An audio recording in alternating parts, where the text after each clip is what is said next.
Hello, hello, hello. Ah,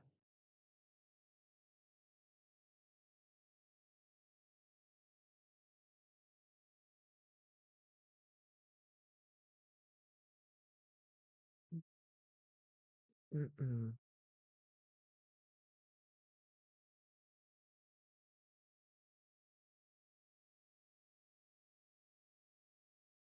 Hello, hello.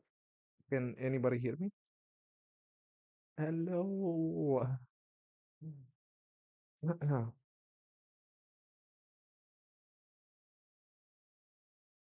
I am back. I just had to make coffee really quick because oh my God, brain is fried, I swear. Brain is fried. And we just have to wake up for for the rest of the night. Well, well, well. How is everybody doing? How are you, Mr. Amr? My bro. How have you been? How has everybody been?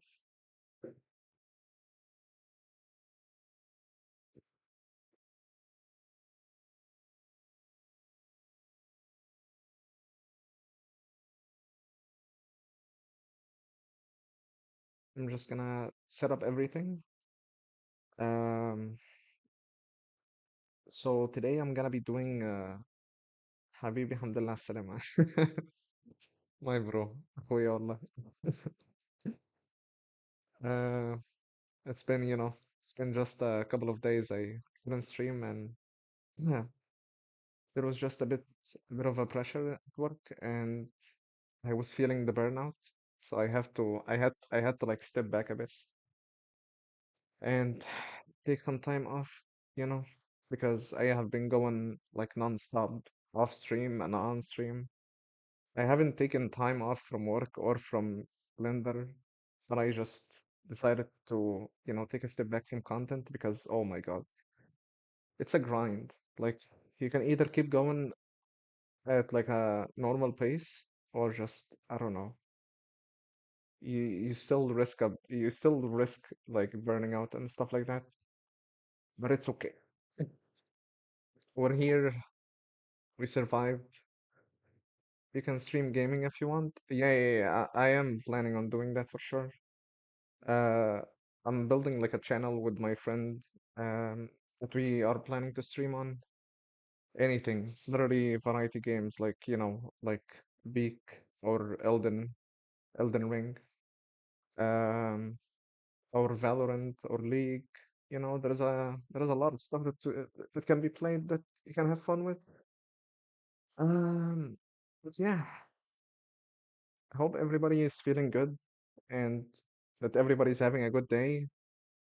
Let's just have a good stream today and try to build stuff and yeah, get something out of it. And yeah, I hope everybody's doing well. Make a poll or some. A poll for what? Like for a stream? I don't even know how to do that. As long as you're chilling. I am right now. But trust me, I don't know why. Like I feel so much more cheerful when I like, like first time I tried a game, make a poll or something. Okay, for a game. Oh, okay. But I don't want to do it on this channel though, because I don't want it to be like a lot of random stuff that, that doesn't know like what niche it is exactly. So I'm just gonna keep this one for 3D and like, any creative stuff. And there is another one. I'm gonna obviously let you know about it, everyone, once it's, up and everything. Uh, but like so far it's just, you know, it has like a couple of shorts and that's it. Like I'm gonna stream on it tomorrow actually. Oh my God, I was just talking to my friend before the stream about it and I'm gonna stream on it tomorrow. Let me wait. We're gonna stream on it tomorrow and he might be with me for a bit or not. We're gonna see like how tomorrow goes. But I don't know if I can drop it in the chat or not. But don't judge, guys. It's very brain dead. I don't know if you can see the link or not. But if you can, and it has like two shorts there of the game Beak, and you know I'm very different when I game. I'm more chill here, but when we game, like I'm very not, I'm very not chill. So yeah, but it's it's fun. It's fun. Um, but yeah, so I'm gonna be today. I'm gonna be doing, but yeah, yeah, yeah, like I'm gonna be streaming tomorrow on it, like gaming and stuff. You should play chill games. I do have Expedition 33. If anybody know about this game, it got like Game of the Year last year, like 2025. It won like basically every award in existence, except like one award because they had like a poster of an AI. Like they had a poster made with an AI that wasn't reviewed before it was, included in the game. Very weird stuff, man. Like I hate AI, but like, come on, like, it's a good game though. It's a good story. I haven't seen the story, like I haven't played through it. I didn't watch anything about it. So I'm gonna be doing that for sure. I'm gonna be doing that. But yeah, using AI to make a poster is like, I mean, yeah,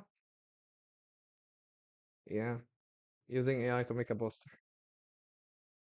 I mean, it's not like that, like before they like in the concept iteration of games, like they run through like, gathering the assets from references and stuff like that to match like the art style, and the art director goes, through the research and stuff like that, and the whole team and everything, using a gun to drill a nail. True. Sure, it might work, but it's gonna turn out rough. Yeah, true, true, true. But I mean, what can you do today? Like, literally, AI is like in everything. It's in everything. And to get a job, like in this age and time, like right now, you have to be like at like a different level in like the creative industry, obviously, like whether that like 3D or motion or stuff like that. Like, you can't just have basic junior knowledge and have like, an abundance of opportunities out there waiting for you. You have to be like, very close to the next level, or like like senior or something, or like mid senior. That's when you have like a bit more opportunities. Even senior people struggle to find jobs. It's all right if everyone can make anything. The companies are the one that are gonna suffer. True, true. But I think even if every company jumped on AI, like at some point AI stuff is just gonna look the same. Every AI every not every AI, everything that is made by AI is just gonna look the same. And you can't just have like a super crazy AI that is just gonna innovate past what we can do. Because like we invented AI, like it wasn't the other way around. So it doesn't make any sense. Like even like people saying, oh, general intelligence and stuff like that, and when we have like a super general intelligence in the future that can just develop, I don't know, intelligence on its own. I don't know if that's the way, like, if that's the right way about going around it, describing what AI can do and stuff like that, because it's trained on what humans did. So it's not like it discovered, nature or something. Like humans did, and then, AI was made to like enhance what humans can do. But then, money, money, money, money. There is no point in worrying about that. Yeah. But it is. I mean, there is though, because the market today, every other company has like an algorithm set up that filters your resumes and stuff like that, and you just can't get past it. You have to go through like a whole lot of hassle of just uh cold DMing, emailing, stuff like that, which wasn't the case before. Like every job board nowadays, like you can't get an actual job from it unless it's like, I don't know, like they haven't found anyone, and you're just, like you hit the jackpot and you got contacted for an interview. And yeah, like I was applying a year ago or something on LinkedIn, and I literally applied to so many jobs like every day. But then this one company or one startup that just contacted me out of like, I don't know, like 200. other ones that I sent my application to, and they were like, I don't know, like, are you familiar with AI tools? We need somebody who can use Midjourney and you know, um, what is the other tool like Midjourney and something else like Stable Diffusion, I think. Yeah, and we need someone to use both of these and uh, to produce viral videos. Like, sure, bro, because every viral video is an AI generated video. Like, how the like it just doesn't make any sense. Like how people are that out of touch. Like I get it, like AI tools, like if you're just at home, you have a phone, like you're a teenager or something like that, you see something like the Studio Ghibli stuff, like, it's like a filter, it's like a Snapchat filter, you see it, oh my God, that's so fun, and you share it with friends, and it's like it's a toy, you know? Then I don't know, like you see all the companies are doing it too, like because it's like the viral thing now. Or like when, people are doing brain rot, and brain rot is like the trendy thing, and now every company is doing brain rot too, like, oh my God, it's so crazy. Like, obviously, we're not talking about like the big players of the game, like, like the big companies, because not every big company does jump on AI. Like, for example, Apple, did like this one commercial animation that had like the intro, and it was made literally by practical effects. None of it was made like by AI or some bullshit like every other company does like nowadays. Every meme for the last 2 years has been some AI shit. True, true.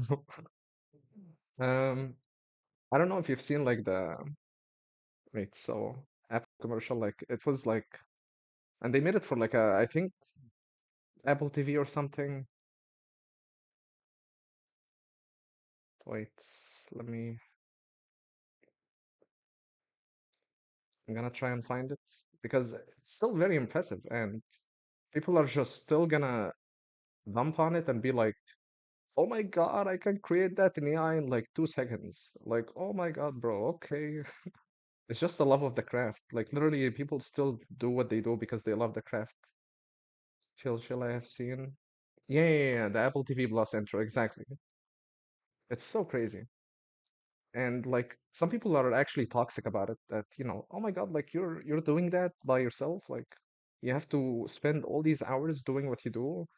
Well, yeah, because if you're enjoying what you're doing, then what's gonna stop you, And then it comes the sad reality of like, oh, you have to pay the bills. You have to be able to have financial stability, stuff like that. So it's just so crazy. But anyway, enough. We're just bitching right now. So let's just stop bitching about AI and let's get to the main point today.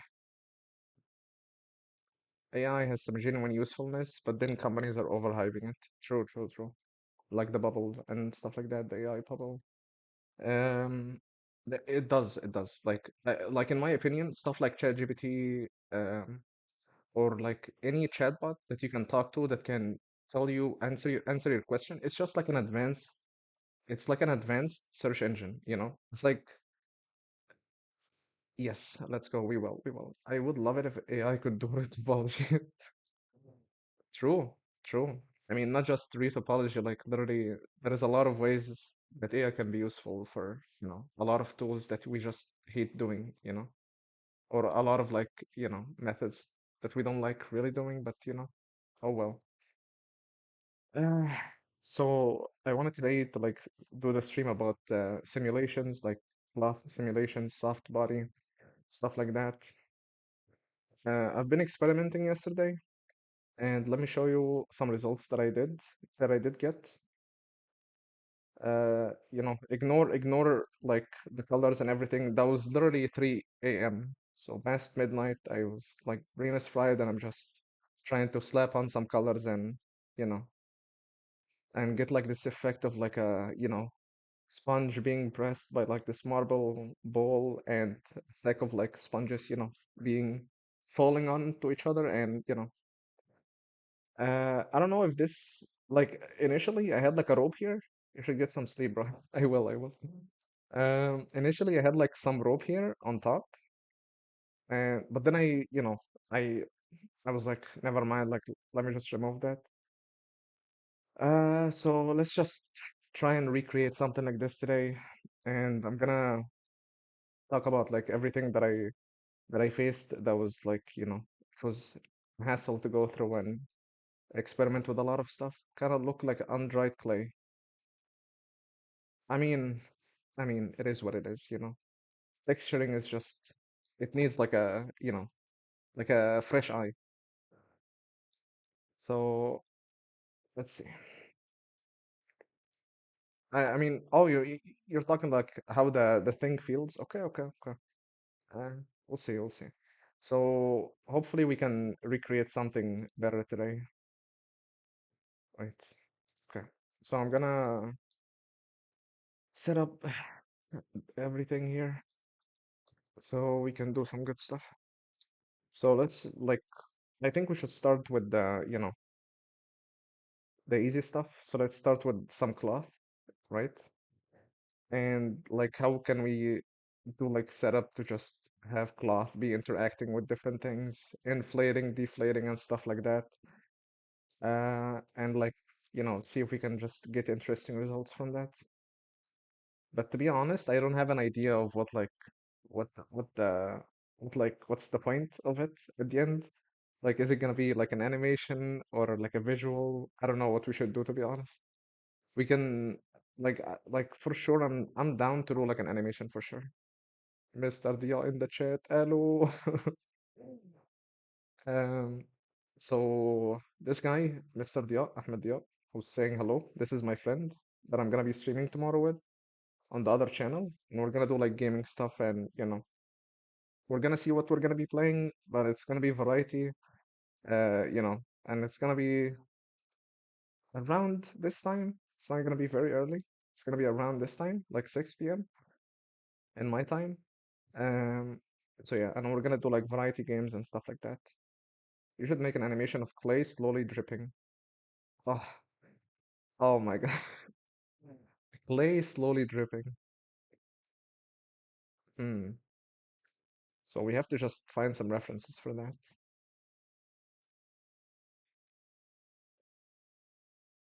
Clay dripping. Even like this? Like this, when people like do like stop motion with it and stuff like that? Like clay model and then it slowly deforms. Yeah, I get what you mean. I get what you mean. Um, because that could be done in so many ways. Like, for example, like this is like a chocolate frosting or whatever. I know this is like very low res images. Why does it look so bad? Okay. It looks a bit nice. So it's just like this dripping effect, right? Hmm.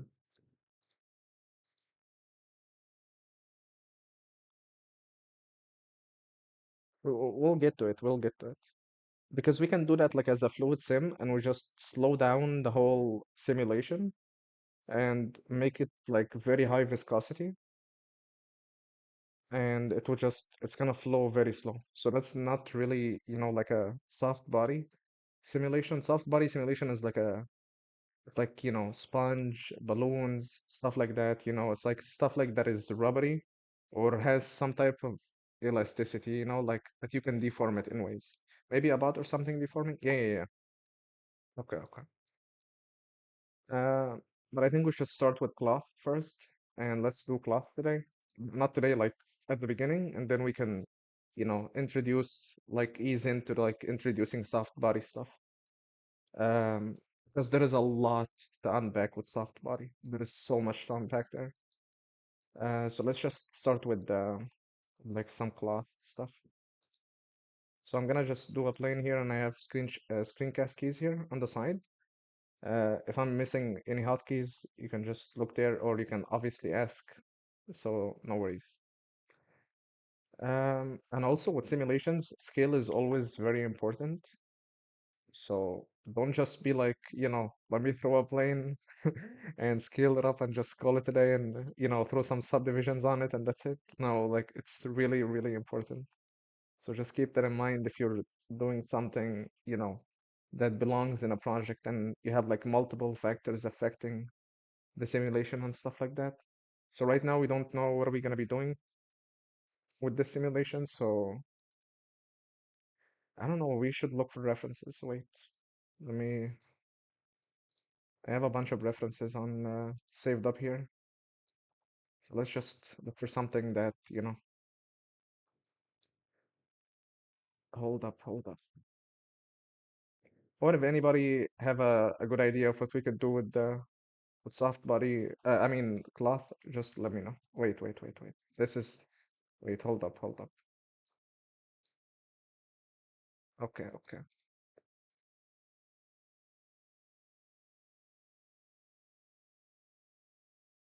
Hold up.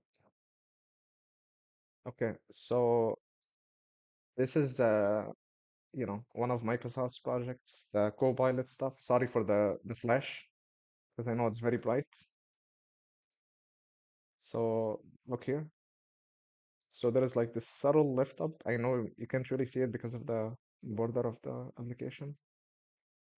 Subtle lift, and then it just folds like this. So this could be done in many ways. We can do that as a beginning.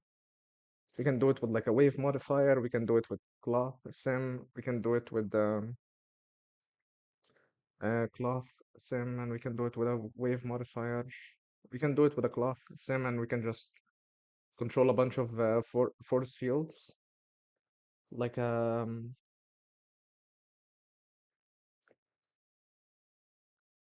like a force, not a force field, like a turbulence and wind, and the folds at the end. We can just do it like that as well,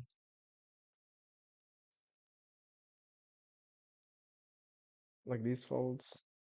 Oh yeah, by the way, how do you snap to another object for stuff like 3 topo? Yes. So you can just, oh wait, like let's say you have, you know, this subdivided plane,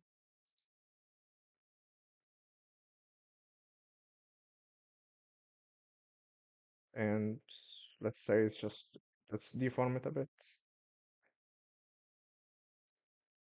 and say you wanna retopo this, like say this is like, I don't know, let's add like,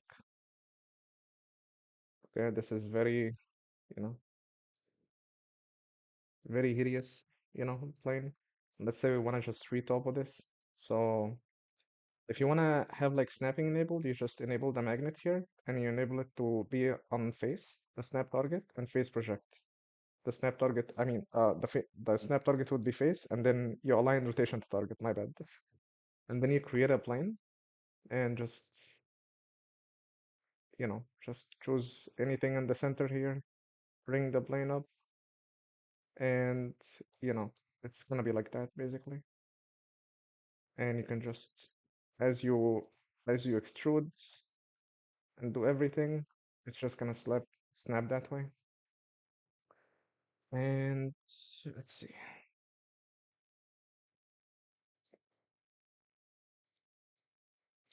So obviously, depending on how much topology adjacent, like if this is a dense object, okay, you get the idea. If this is a dense object, it's just gonna have like the snapping be very easier than we're seeing here because it's just I made it very crooked, so we don't have to think about it too much.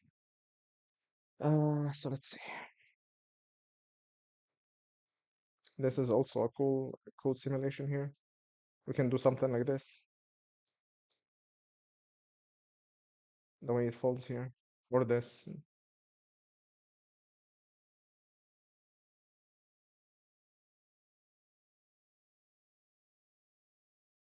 Everything is just very fast in these motion design projects.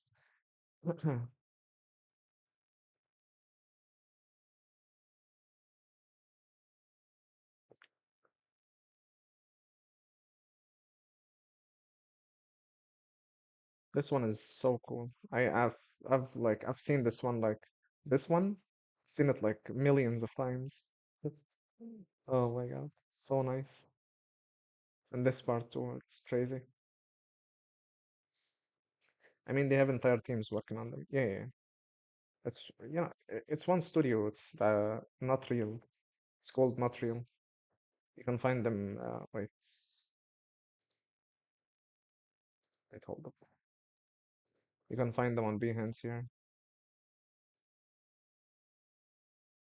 Hold up.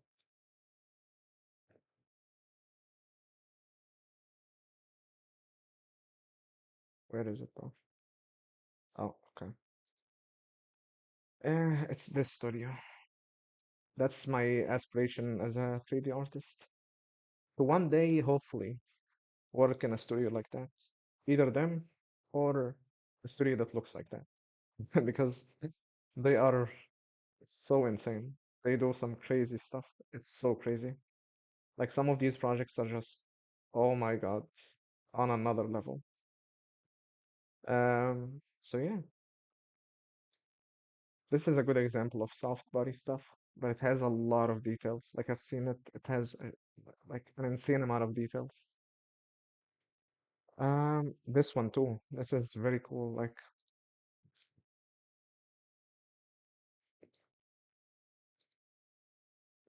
let's wait. It's so nice. It has a lot of like cool sims going on inside that we can just take as inspirations and literally try and recreate.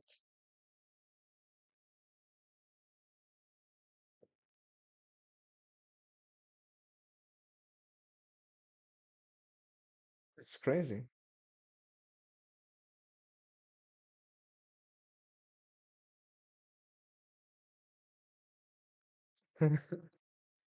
Oh my God, that's so crazy, bro.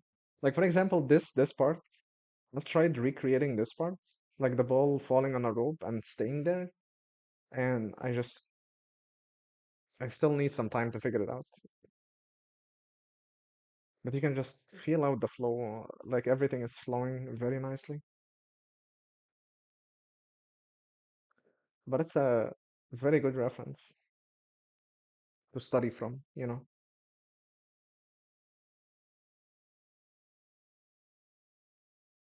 And it's music based too, like they're matching everything to the music and the beats. I don't know if it's, let's see.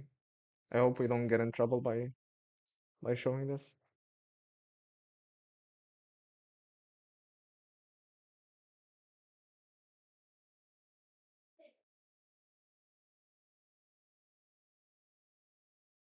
So nice. So I don't know which part should we recreate, but we can do that as a reference for now.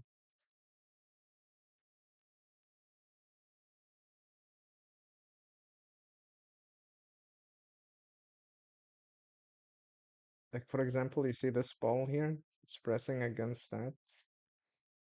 It's pressing against like this balloon model.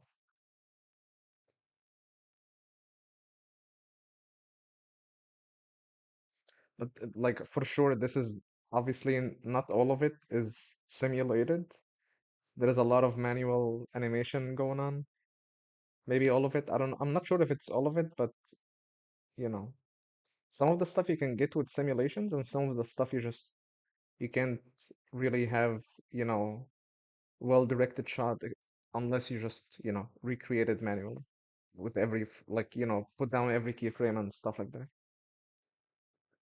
But this shot, I feel like it has to be, I feel like it has to be simulated. But I tried simulating it and it didn't work. So I just need some more time until I figure it out.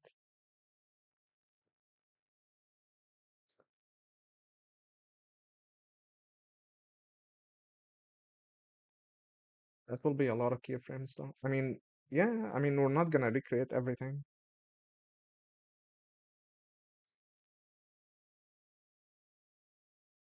Maybe that's a plane. What do you mean that's a plane? The rope is added later? Hmm,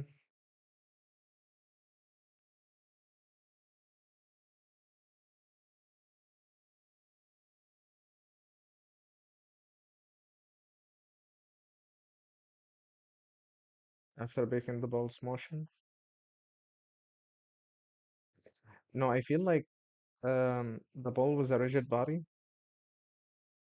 and it was it was like for example, look. So let's try and get close to that result. So let's try and create a rough rope.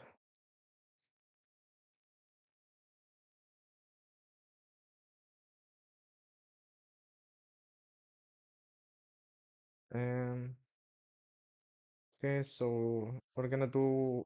So this is just a path, and I did like increase the bevel here in the curves properties because it's a bit busier curve, and we can just have it start like this in that way, and we're gonna do like hook here and hook here, just so we can pin down these points. And I'm gonna do that by first. Let me try it in curve mode. Yes, you can do it in curve mode. Okay.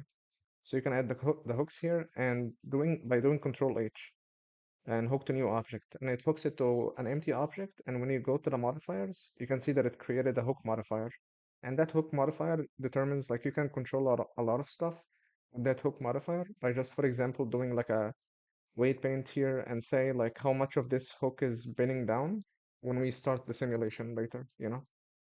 So let's say, for example, you can't really do anything with the curves except like, soft body or rigid body constraints and stuff like that. So we have to convert it to a mesh, and then we can put the cloth tag on it, and then we play, it's gonna fall because we attached this in the curve mode. So let's, oh, because it's not here anymore. Voila, my my bro.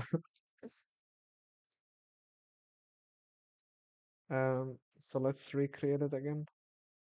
So we're gonna choose this, and in the edit mode, Control H, hook to new object, and let's just delete the old one. And this should be the new hook. And let's delete this. And in edit mode, again, hook to new object, Control H, and now we put the cloth modifier and play. It's oh, okay, wait. Hold up. I know. I think I know why. Wait. Okay.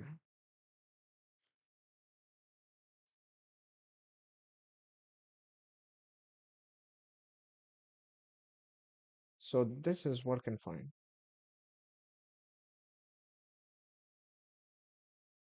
Why is it when we play the cloth, it's not working? It's probably because we need to put it in the vertex group. Unlucky. So let me just put both of them in the vertex group, assign it, and go to cloth simulation and the shape, put it in the bin group and play. And now we have the simulation going and it's being bent from here. So it's gonna be acting very weird and deflating and stuff like that, and that's because there is no pressure. So let's just enable the pressure and put some pressure there. And now we have almost a good rope. There is some artifacts here, and we can fix that by just quickly scrolling through the like the default settings that we have on the Blender sim. And already with the leather one, we got a good result here, and there is no artifacts anymore. And this is with gravity enabled. And now let me just have a sip of the coffee because oh my god. And now if we try to like, let's say we get a ball, and let me just make it, or apply the subdivision, go edit mode, Alt Shift S to sphericize the ball.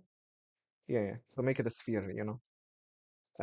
Because look. Okay, so this is when we apply the subdivision, and when you hold Alt Shift S and drag your mouse, see how it's like this is the default, and now it's sphericized. You can yeah, you can do the cast modifier, or if you just if you're too lazy and you don't want to put the cast modifier, you can just do the Alt Shift S, you know. So yeah, or we can just do like that. But sometimes when doing simulations, if you put a cast modifier, sometimes, because cast modifier is, built on the data of like where the origin is, and when you do like simulations, that origin is not fixed. So sometimes you might have like artifacts or like a problem, so it's just always, better to just, apply all of that stuff and shade it smooth and just have it be ready, so you don't, face any artifacts. Uh, push or pull today. Oh my God. So push or pull. We do upper, yeah, يعني upper. He's talking about the gym because he wants to go gym. Because we go gym too. Okay, so now we have the ball and we want to have a rigid body on it, right? But let's say, um, okay, let me think. So if we play the simulation right now, it's just gonna, let's see it from the top. Okay, it passes through it. Why? For some reason, for some reason, um, rigid bodies doesn't work with cloth, and that's we have to find a workaround for that. So we have to find a way to get the rigid body to be get the cloth modifier or the cloth object to be interacting with the rigid body. Convert the mesh. What do we convert the mesh? Convert this or convert the cloth? The cloth, I mean. Because if you convert the cloth, then you lose the simulation, basically. You're not gonna have a simulation. Like, let's say, for example, if we, like, if it's not, like these two options here, this is dynamic, this is animated. Dynamic is just, it means that you're not doing anything manual for the simulation of the rigid body here, and it's being affected by the gravity of the scene that is set up. So like, let's say, for example, I disable the gravity. I think you can disable it here. You have to go to the scene and disable the gravity. It's just not gonna fall. And this is not gonna be affected as well, right? So you have to have gravity for the simulations to happen. How about you make another identical rope and copy motion? Another identical rope and copy the motion of the rope itself? Or you mean like the motion of this? Because here is like a very simple workaround for it. We can just go to the rigid body in the ball here, and instead of being dynamic, we can just have it be animated here. And that gives us, this is gonna just disable the automatic animation. Oh wait, I can use that and so classes. Uh, this? You mean this? Like the rope or what? What are you talking about?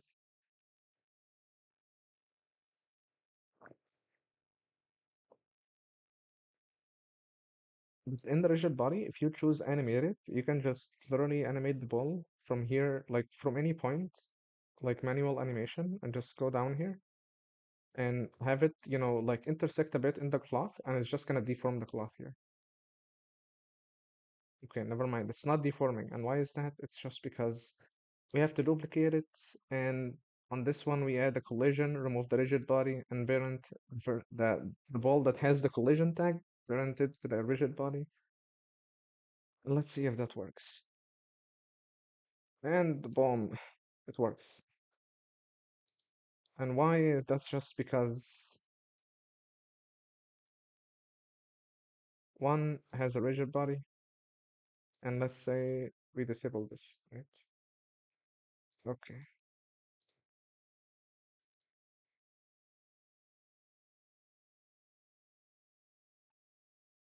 Gravity was causing some weird sliding issue. Oh, yeah, yeah, yeah. No, but wait, in the cloth simulation, you can just disable the gravity for the cloth itself by just going all the way down here, field weights, and just disable the gravity. And instead of disabling it for the whole scene, you just disable it for this one simulation. So if you have like multiple simulations, you can just control each of them, which one is being affected by gravity and which is not, by just disabling it in the simulation itself under the field weights. It's all the way down. in the simulation settings for the cloth. Oh wait, what? But anyways, let's go back to the ball itself. So the ball here, right? So this is manually animated.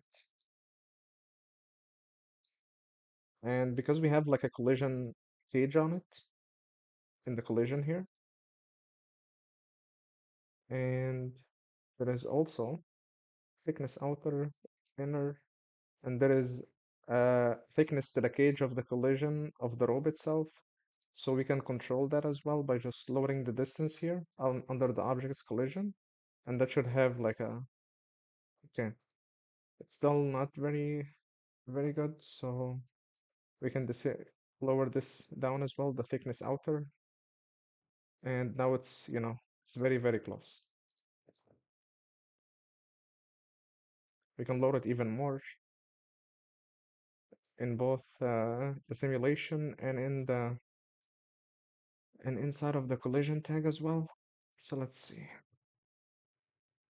And now it's very close. Just very not noticeable. Can lower it even more. It's okay.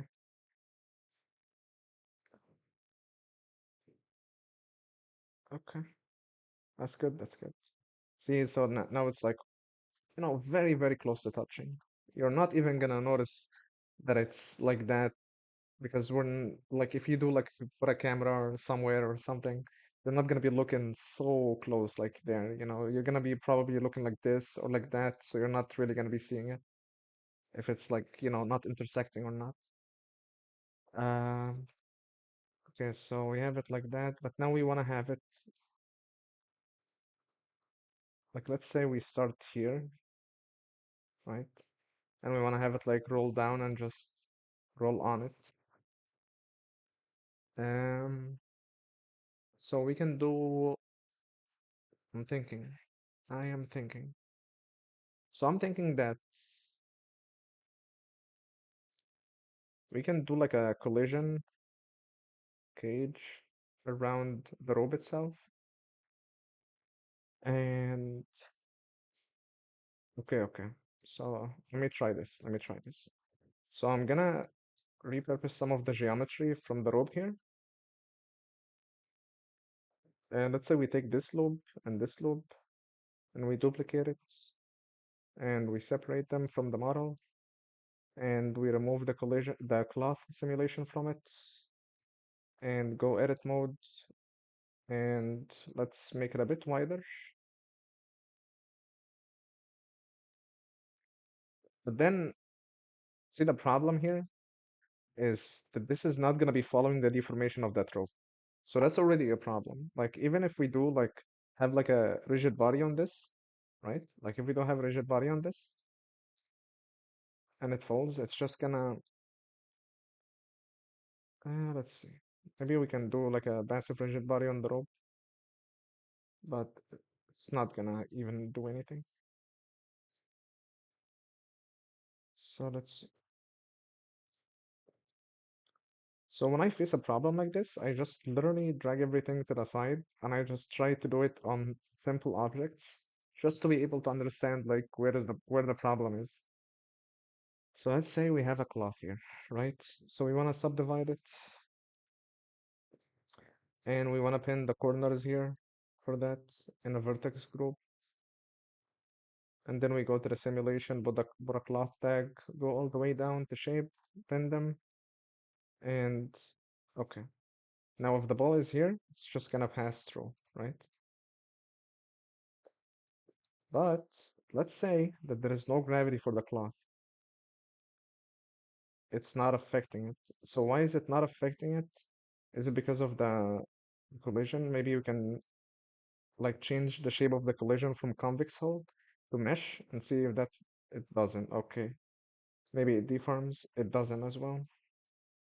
So it's not fixing it. So which means that we have a problem here between like the collisions between these stuff. Hold up.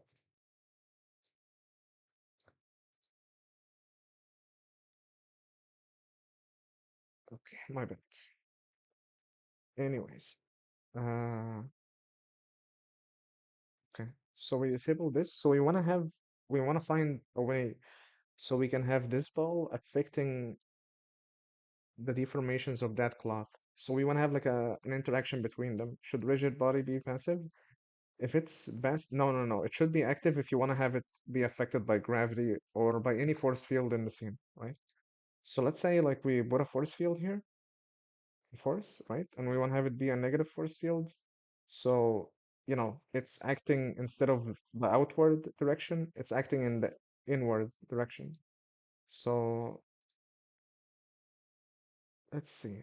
Let's say we disable the gravity for everything. See, like the ball is now being sucked into the force field because we disabled the gravity. So this force field is basically us faking the gravity itself. So now, once we did that, and this ball is still active, if we turn it passive, it's not gonna move. It still moves. Okay, it still moves. Nice. That's really good to know. I didn't know that. Okay, wait, that actually, we might have actually figured it out now because we can add a collision here, and it's just gonna do it. What the fuck? We just solved it. Okay. But now it doesn't look like a simulation. It looks like, it's being affected by the force field. This is also affected by the force field, so we can just, you know, put the force field effect to 0. And now it's just gonna be affected by the ball, by only the ball itself, the rigid body ball, which is good. That's a good result so far. And so this is good to know. Damn. See, like literally, you try anything in a simple like setup, it looks like water, Loki. Yeah, yeah, but it doesn't matter what it looks like now. What matters that it's being deformed because we just want to get this knowledge that we gain from this and use it somewhere else, right? So I'm just gonna move this to the side here. Let's keep the force field. Let's keep that there. Let's actually remove it. And let me just remove the bridge we made there. Oh my god. Okay, bro. Like I have to drag it manually. Let's see. Okay. Now we have that stuck there, or like touching it. It's being it has this jiggly motion, and that's because it's affected by the force field. So we can just disable the force field for that cloth. And when we play, it's now being affected. It still has some jiggly motion there, and that just might be because let's see. Uh, uh, uh. Which okay. That was a rubber. Very floaty. Very, very floaty. Okay, so if we want it to be tough, like, yeah, almost, almost, but not quite. But it's getting there. But the problem is, once you get to that point, what do you do? Like, like, let's say, for example, this ball was here. Oh, wait, we forgot to remove the keyframes there. Oh, okay, so I was right. I was right.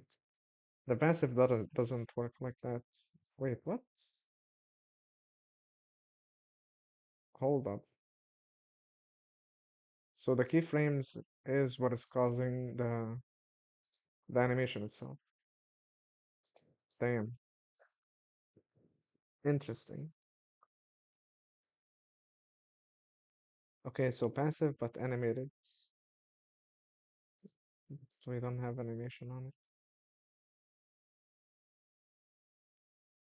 So the force field is not affecting it after all. I was way wrong because I forgot that there was keyframes there. So let's put it back to active, and it's not falling because there is no gravity. Hmm.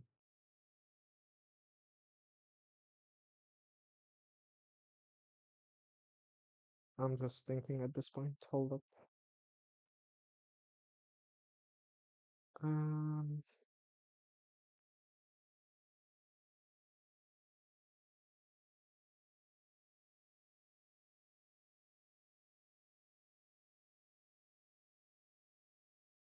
wait, what? Why is it like it's not even working at all? Hold up.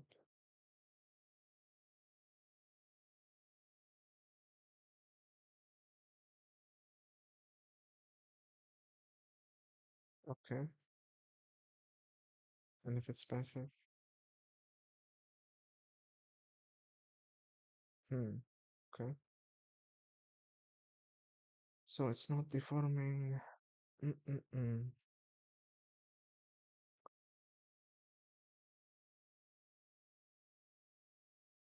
Mm, yeah. Damn. When you think you actually figured it out, but you didn't. But you didn't after all.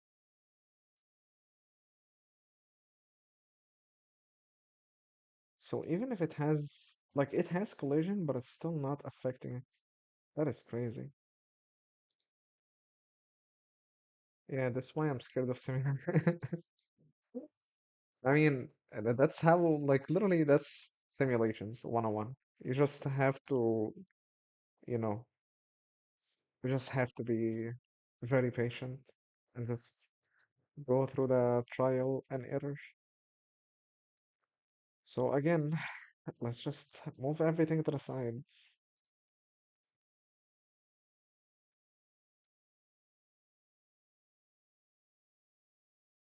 Okay. So it's being affected by the force field. I swear, it is. It is, yeah. Okay, so even, so let's say we disable gravity. It is being affected by the, oh my God. Like, doesn't make any sense. I swear it doesn't make any sense.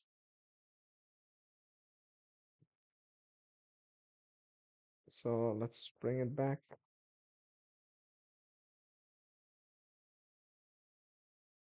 Okay. It's not affecting the cloth now, even though we have collisions. So let's try and bring it back to convex hull. Doesn't matter. What about the source? Oh, wow. Final. Okay then. Okay, so let's keep it at base. Let's mesh. Okay.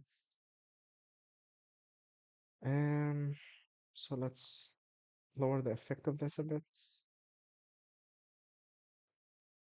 or let's keep it the way it is. Mm, let's see. So the problem that we have right now is just when the ball is passing through it, it doesn't really stop. It's not being like the ball is not being affected, you know? And that's because that's not a rigid body, and rigid bodies are not affected by collisions. So I think you can't have a cloth affecting rigid body, but you can have a rigid body affecting a cloth. You know what I mean? So for example, if you had a billow, if you created a billow and actually let's try that. Let's try making a billow. So in my mind right now, what I'm thinking, right, is that we create like a billow and a ball and have a force field between them. And the force field would be acting like a gravitational force and see if the billow is going to be interacting with that ball or not, you know? And that's how we're going to be experimenting with the if they can interact or not. I mean, they should obviously interact in theory, but you know, but you know, we'll see. We'll see.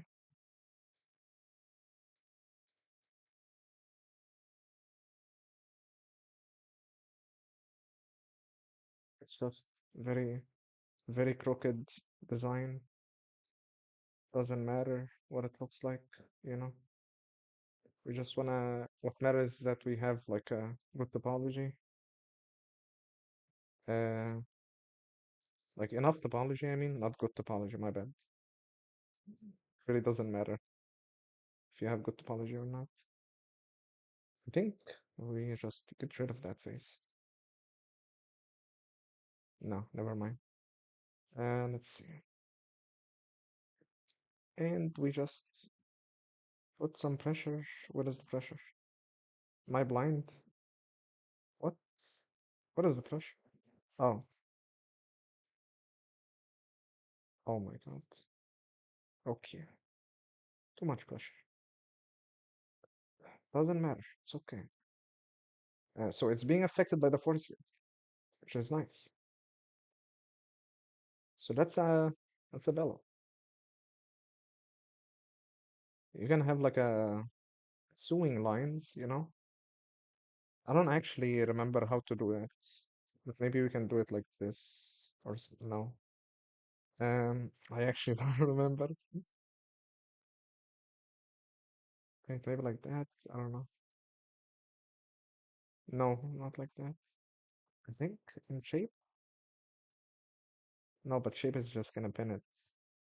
I'm just experimenting. I'm sorry. Yeah, that's just gonna pin it. It's gonna inflate everything except that edge. Yeah, it's inflating everything except this edge. Um, Sewing lines, you just make empty faces, right? Yeah, yeah, yeah, yeah, yeah. Oh my God, you're right. I actually forgot that. But we don't need that here. We don't need that here. But you know what? Let's just make it for fun. Why not? Wait, how do... Oh my God. Okay, okay. And now we have sewing and the shrinking factor. It's gonna be like that. And boom. Some nice billow with seam, like cut seams. And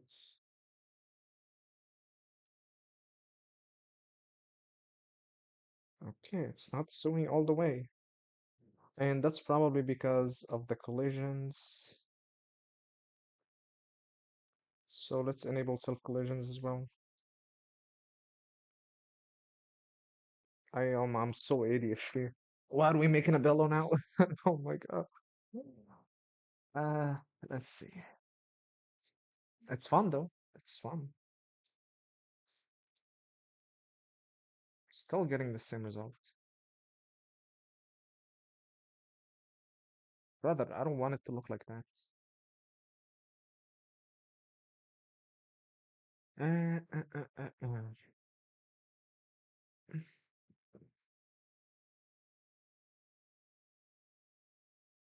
So that's how I like to experiment really. Just try exploding the numbers to and see what results it gives you. Okay, okay. Okay, so now we're getting a good result. Because the shrinking factor doesn't have to be very low. Now, it's fixing it a bit. Just a bit. And if we can just increase that, shit is smooth. Looks like a very nice pillow. Very, very nice pillow. Let's keep it like this. And I'm gonna... Oh my God. Okay. Now let's get this here. The force field. And let's get this ball here as well. And so, so now the question is, we have this ball here. Now let's like put every property for this ball from scratch, just so we know and keep track of the factors we're adjusting and stuff like that. So this is the cloth and it's being affected by the force field. And if we enable the rigid body to be active, it's just gonna react to the gravity of the scene and it's gonna fall. Okay, it's not falling. Is there gravity? There is no gravity. It should fall. Both of them should fall. Okay, so let's keep gravity out of the question. Uh, okay, so as you can see here, the rigid body is passing through the cloth. So what, you know, based on what I know that if I add collision or like the, I know that rigid bodies, for them to interact with cloth, there has to be a problem with collisions. So either the collision that is in the rigid body or you add like an external collision cage, right? So to do that, let's see. So if we, adjust the settings for the collisions in the rigid body for the shape to be mesh, let's see if that works. It's not. So let's see, adjust the source base. It's not as well. Okay. That's good. That's good. That's okay. That's okay. And so now if we add a collision tag, a whole collision tag by itself on the rigid body, now it's working somehow, right? Now it's working. I mean, not somehow, but like, why is it not like, why is the cloth sim not reading off the collision of the rigid body, you know? Like, that's my question. Okay, so if we add it to final, it's not. Okay, so we add a collision, but the source to be the base, now it works. Okay, it's okay. We're learning here together, literally. But you know, you can always do that. If you face a problem with Sims, you just grab a very basic setup that you make, just throw everything at it and keep experimenting to figure out like, what you're missing and stuff like that. And I promise you 80% of the time it works. Um, I should try doing this to be honest. You should. But if you wanna have like the sewing lines, if you want, why don't you just send the Blender file on Discord, so I can take the character, so I don't have to make a character, and show you like the sewing lines and stuff like that. You got cloth working? Okay, good, good, good, good, good. Setting sewing force to 400, fix it. Okay, okay, that's good, that's good. I didn't set it to. I just adjusted the shrinking factor and that fixed it. I think scale was fucked. Yeah, yeah, yeah. You have to make sure that scale is applied always. Sometimes scale is a problem with the simulations. Like a lot of problems just comes because of scale.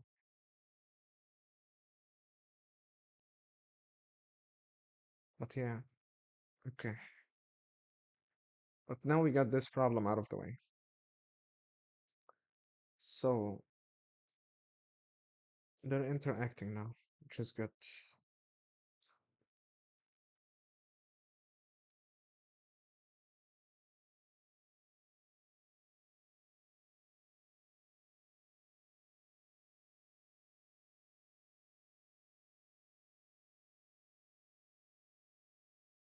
Mm-mm-mm.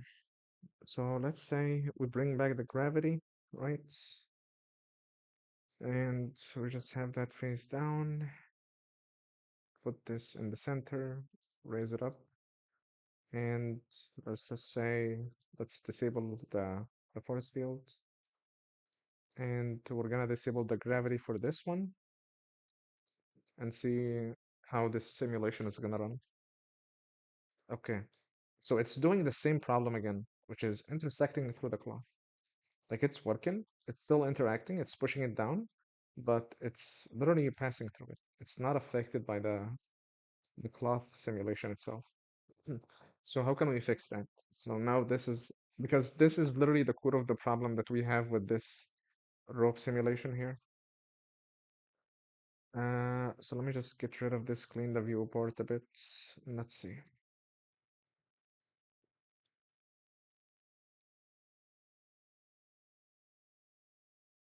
So we added the collision, a whole separate collision tag here, a whole separate one.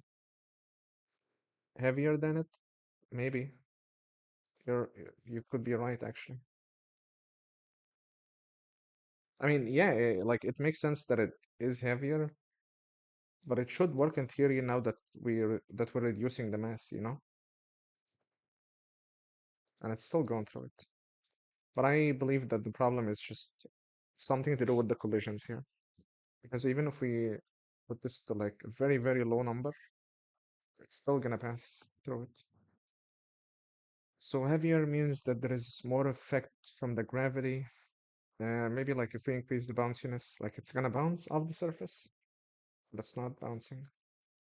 And even if we add a collision tag on the cloth, it's not gonna change anything because this shouldn't that is not affected by collision. So maybe if we add like a rigid body, but have the source of the collision be final, it's affecting it.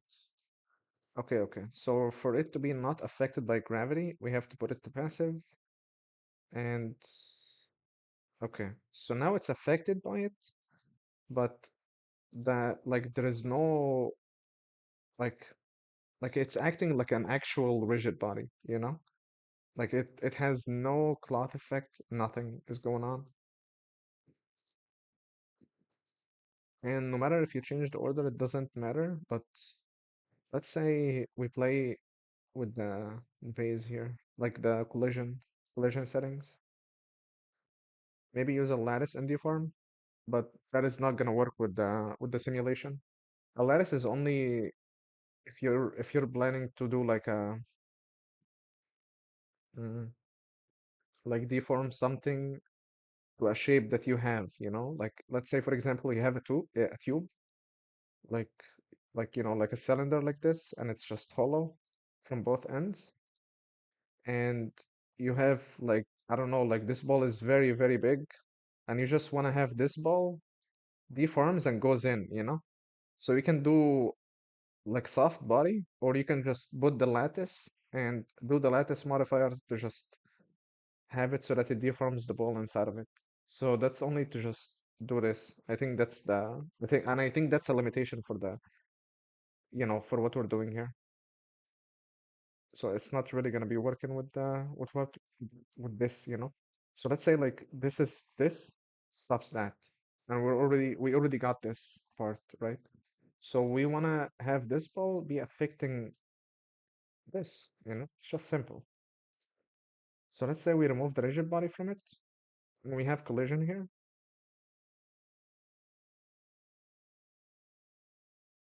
What the?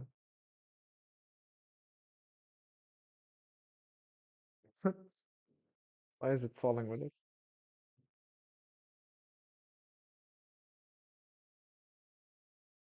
Now see, this is literally Blender 101. Sometimes it's just sometimes it's just, goes crazy like that. So this, oh, wait, wait, wait. Let's say we put it to passive and animate it. Okay, doesn't matter. So, hmm. So it's still gonna act like a rigid body. But if we do collision, oh my God, again. So when it does that, like when it just fucks up like that, and the simulation just, glitches, you just adjust a bit of the numbers here, any number in the simulation settings. It still messes up. Okay. Holy moly, bro. Okay.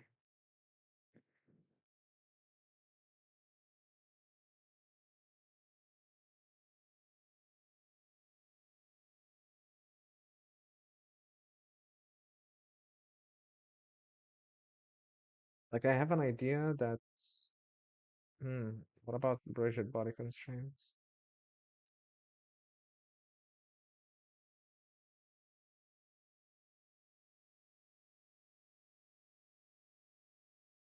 Oh, wait.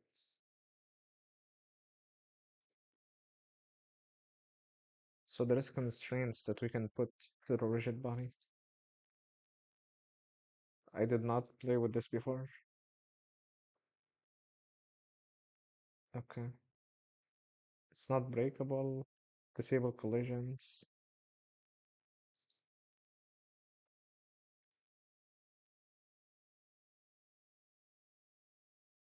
Collisions, collisions.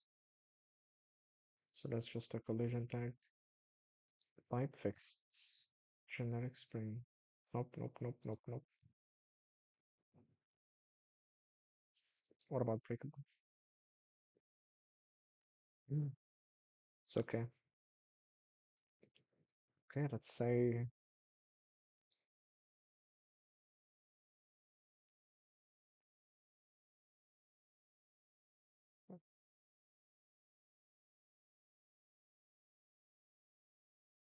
Hmm. Well, well, well. So this is the cloth, and this is the rigid body.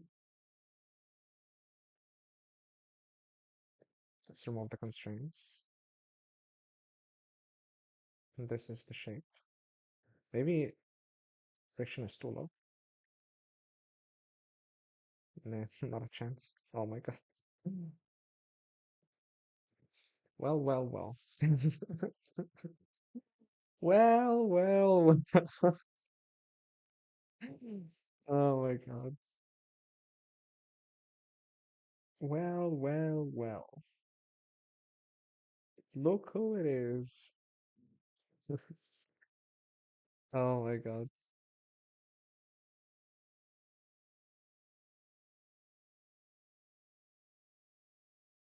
Hmm.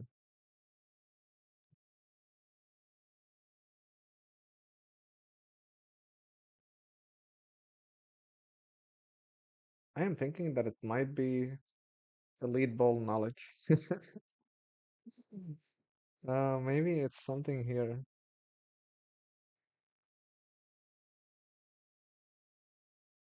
I've honestly, I haven't used that before. Let's see what this is. Never mind. Oh my god. Oh my god, never mind.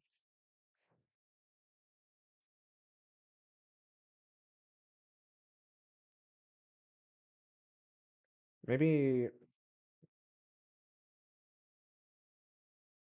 hmm. Oh my god, never. Uh. Doesn't matter. Yeah. So I have the shape set up, collisions, self collisions, and this is just passing through it. It's not like it is affecting it, but it's just passing through it.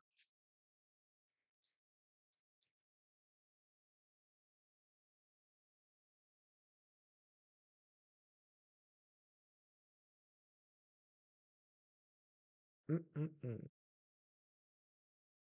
Let me let me see if we can find something on Google to answer that. Uh,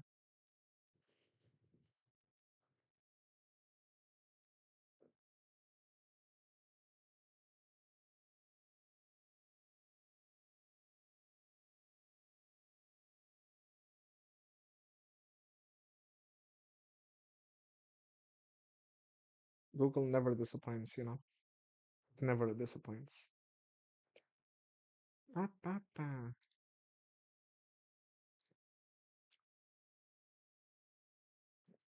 Yeah. So this guy is saying two chairs, cloth piece falling, and then a helmet falling above. The helmet is falling, cloth is falling. Uh, uh, uh. Pa, pa, pa. Damn. Oh my god. He's really struggling here. Holy shit.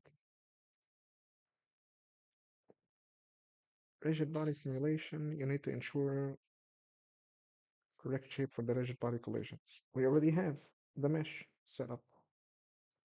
Oh, I forgot that we can adjust the quality steps. Oh my god. Oh my god. How can it be so simple, bro? What the fuck?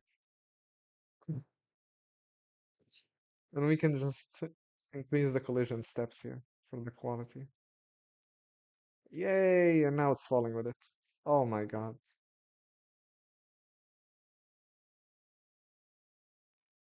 Literally, sometimes you know, the hardest things are just so freaking easy.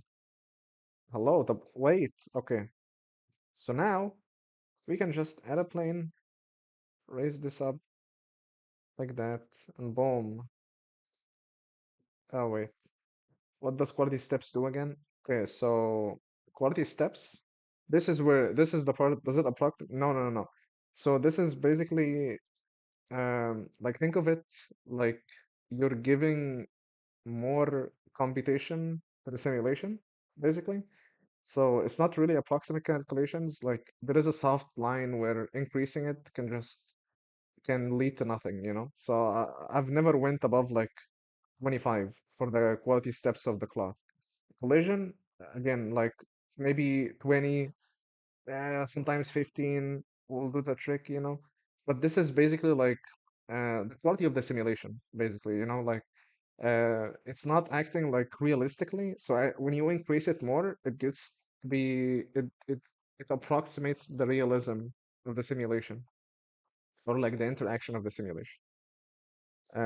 So it was clipping because there was not enough like calculations to be made. So oh my God, it's such a stupid detail that I missed, but you know, happens to the best of us. It's okay. Diminishing returns. Yeah, yeah, yeah. But like obviously, there is a soft line. Like when you increase that way big, like it's just gonna, you know, it does like nothing. You know, like it's the same result. Like 20 is gonna be almost like 30, give or take. You know, like 30 maybe, like depending on like the simulation setup that you have. But you know, around that, like for example, if I put it to 50 and play it, it's just gonna be a bit slower. It's falling because there is no collision here. Wait, let me just put a passive actually, so that it interacts with the ball. See, it's slower, but oh my God, okay, collision, bro. Oh my God, and mesh. See what I mean? So it's just, so this is 50, right? Ignore what just happened. Ignore what just happened. Don't worry. Okay, let me just bring it back to 20. Let's fix this, and you know, okay. So we have a problem with the collision now. Let's see if increasing it is gonna do anything. It's not. Uh, uh, uh. So it goes through it because it's not. Mm-mm-mm. Wait.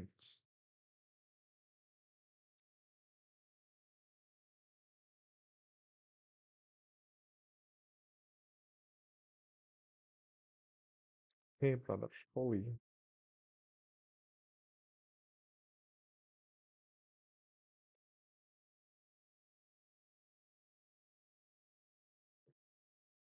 See, like, this is the box and it's not even. Oh my God, is it because we picked the thing? Delete all bakes, bro. Oh my God, it's because. My bad, my bad, my bad. It's just because I. Okay. Finally. Finally. Yay! And now we have the ball. And it's flying just because of the pressure, because we have a lot of pressure here. So let's just decrease the pressure a bit.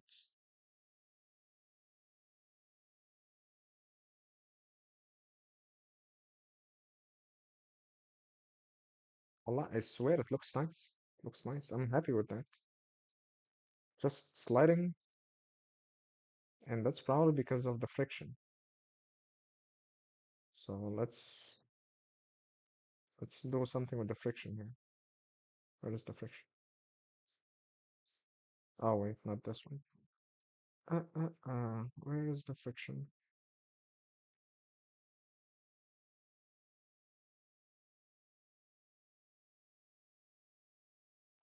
Music, music is hitting hard today. Hitting very hard.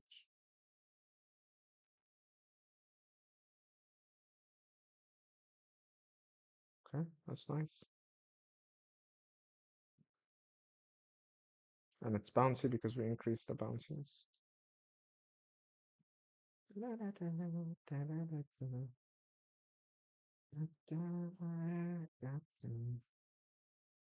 So we don't want to have like a huge simulation range. I want to just only bake all dynamics just bakes every interaction that is happening in the scene. If it's like these objects or if there is any other objects, it's gonna bake everything. So I'm doing that because we're only dealing with this because I wanna get like a quick result here and try and like you know see what we can do to prevent this problem now because it's flying because of the pressure. And maybe it's just because the the sewing force. Wait, so without, let's say, without the rigid body, it's flying. It floats up. And that's part because of the sewing force and the pressure. What is the sewing force? It's in the shape. Okay. So let's decrease this a bit. Okay, buddy. Okay, buddy.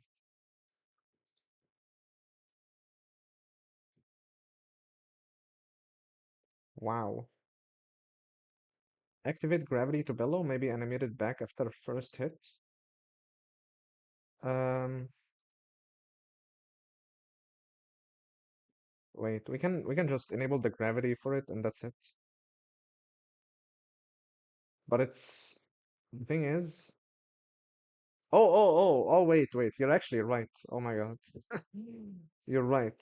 We can animate it back as it simulates because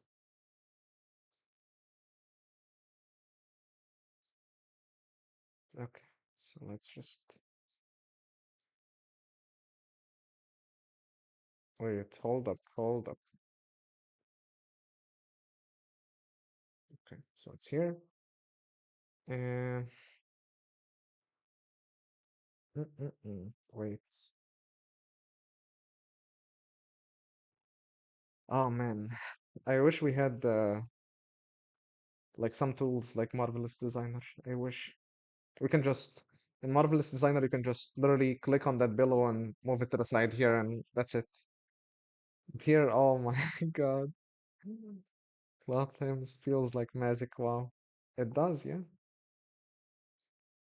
Sometimes. And sometimes they're just pain. Very painful. Because oh my God. Okay, let's do that. Drag it up. See. Boom, boom, boom. And it just ignored everything with it. So we just have to figure out why is this happening, and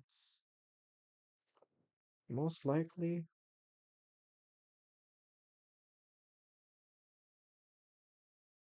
mm, mm, mm.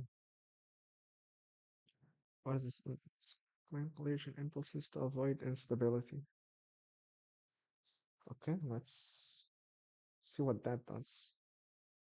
It's not doing anything for us right now.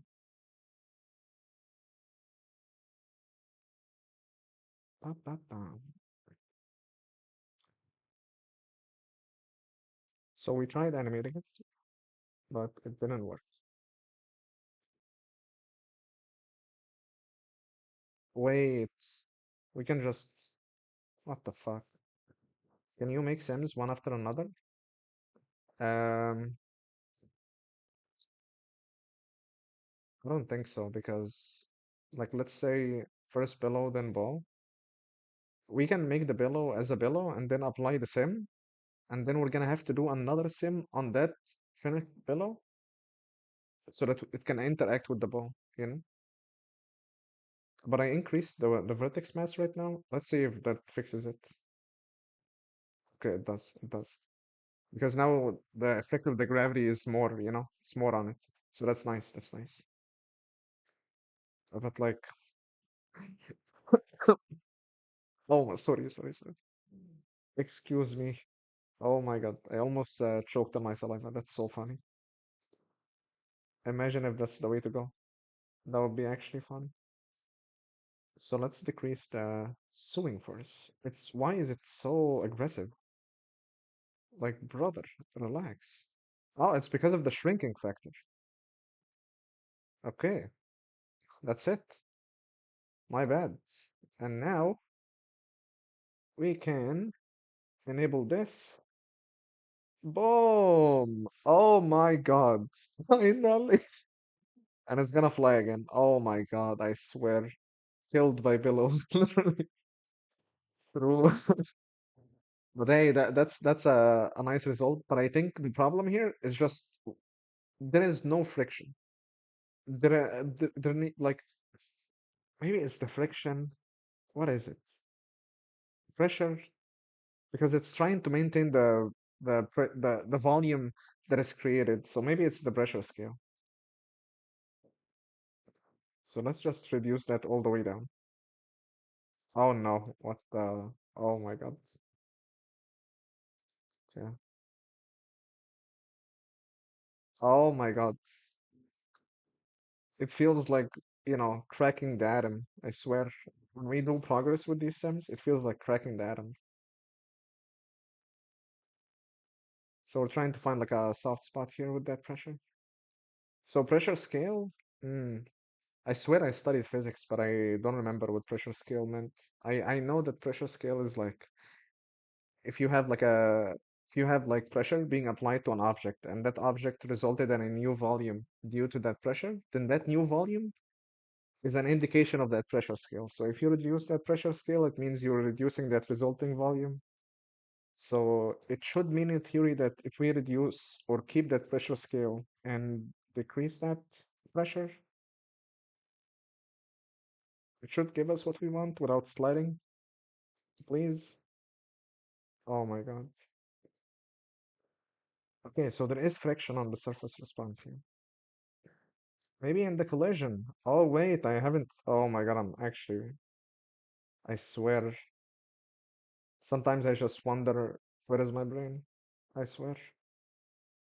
Okay. Now let's bring back the pressure settings here. I'm gonna put it back to 10. And let's see.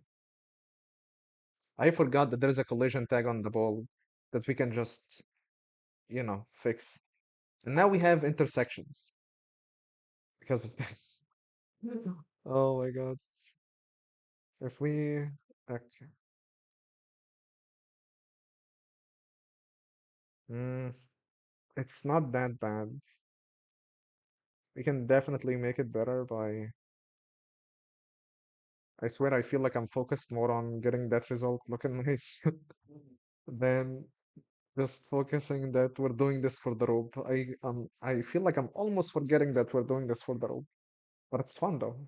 I swear it's so fun. So we have good pressure scale here. And if we increase it, it gives us such a clean looking result. It explodes and boom, like it's being killed by the bone, literally.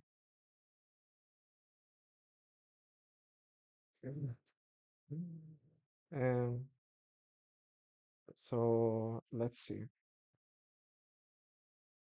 So literally what we changed here is that we increased the friction on the collision tag that was on the rigid body of the that was on the ball, because we added a collision tag that is separate from the rigid body, and there is settings for the soft body and cloth there that, you can just increase the friction there and boom, it's gonna have more friction. So this is not gonna be like slipping from the ball, you know? So this is a good result. It's okay if it's given. I swear I can just put more friction. That's okay. I'm not letting it go. Now we have a personal beef with that fucking bellow. Oh my god. Yeah, it's a nice result. It's a nice result. Yeah. Oh my god. I like it. I like it.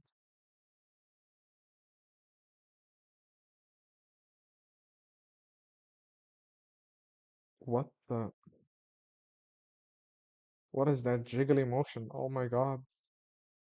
Why is it doing that? That might be just.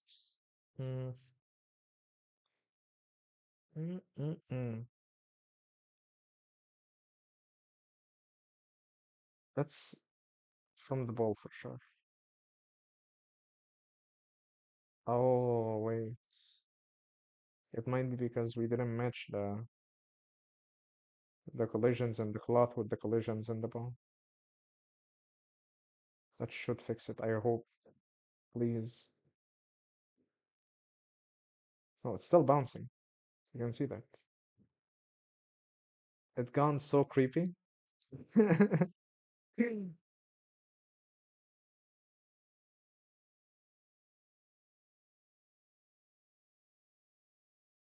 It's okay.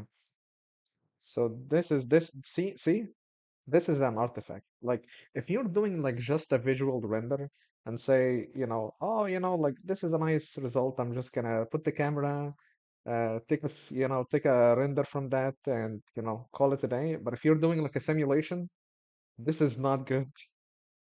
That bouncy motion there, that is not good.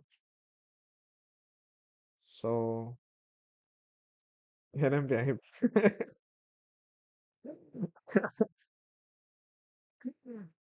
Oh my God.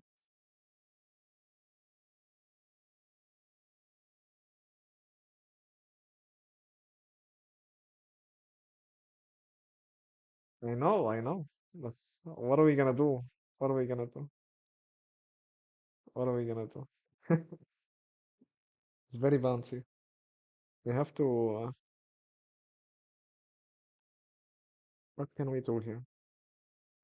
Like we don't even have any bounciness here on the ball. Like it's all the way zero, all the way on zero.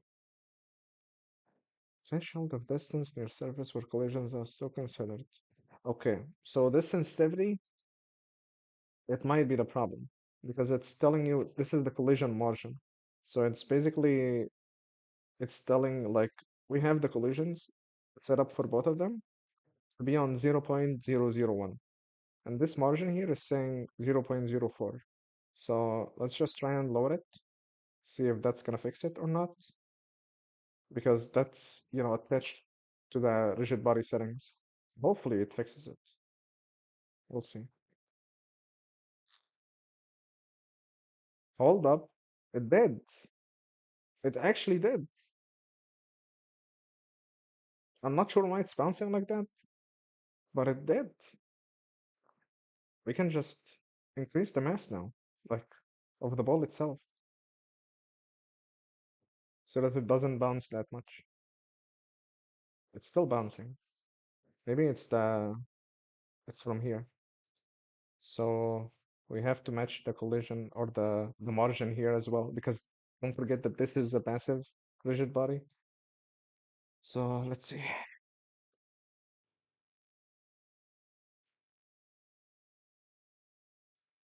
Excuse the laggy render.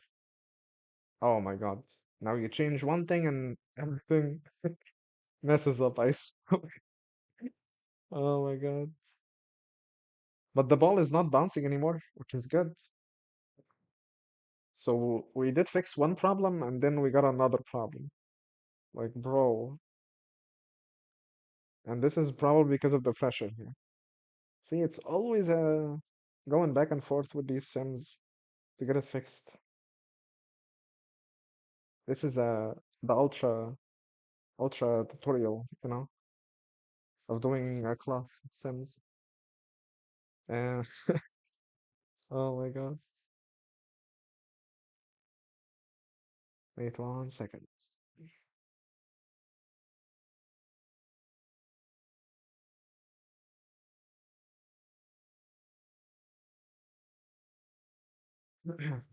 Yeah, my bad. Let's see.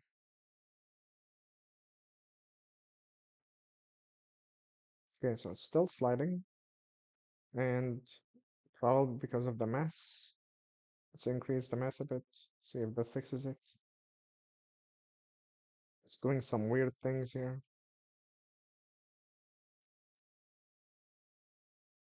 It's letting it slide. Okay.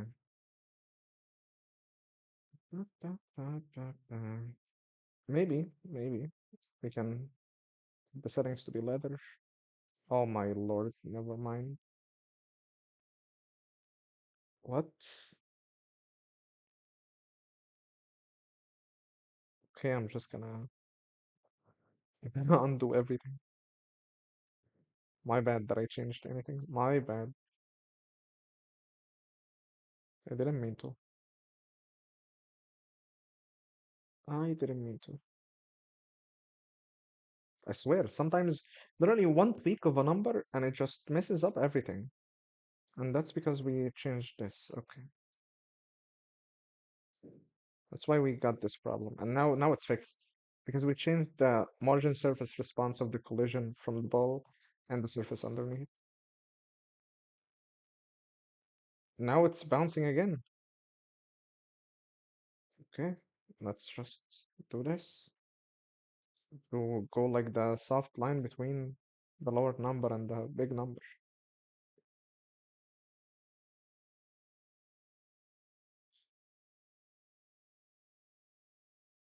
Okay. So this might be let's just leave it like this, and we're gonna have to play around with the collision of the cloth itself. And like this here. Ta ta ta ta ta. And okay, let's get the pressure back up again because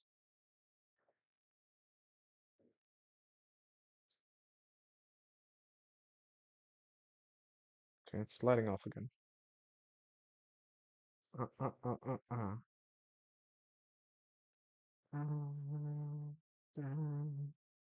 Okay, let's match the numbers then. Right, 0.002.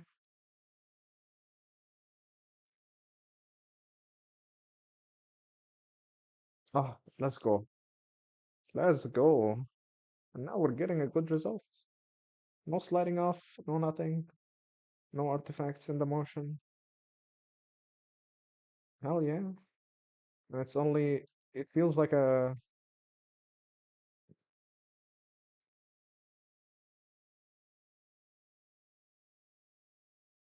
we can just get around this by increasing the quality. Let's see if it fixes it. And we can just bake all dynamics so we don't have to worry about the rigid body and cloth and everything. So, much better. Yeah,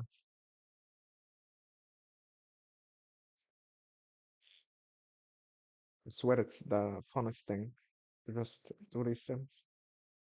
I would really be so happy just sitting all day doing all that stuff and just, trying to troubleshoot like uh, any of these artifacts that shows up. And boom, now we have a clean result. And it's sliding off. It's still, it's a bit doing all that, good stuff. Oh my God. Yeah, I just tried some cloth sims. How did it turn out for you? How did it turn out for you? I think I got the gist. Yeah, yeah, yeah. It is like a lot of back and forth. Like, um, I did this like, wait, let me show you.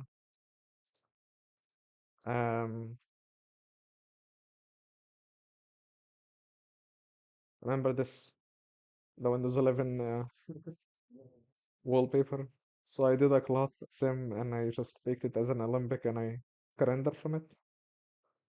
And that took so much time to adjust. It took like 4 hours or something, or like 3 hours. Um, I don't know if that's okay for to be like it's. I don't know if it's if that's okay to be on stream, you know. I'm always like, I'm always like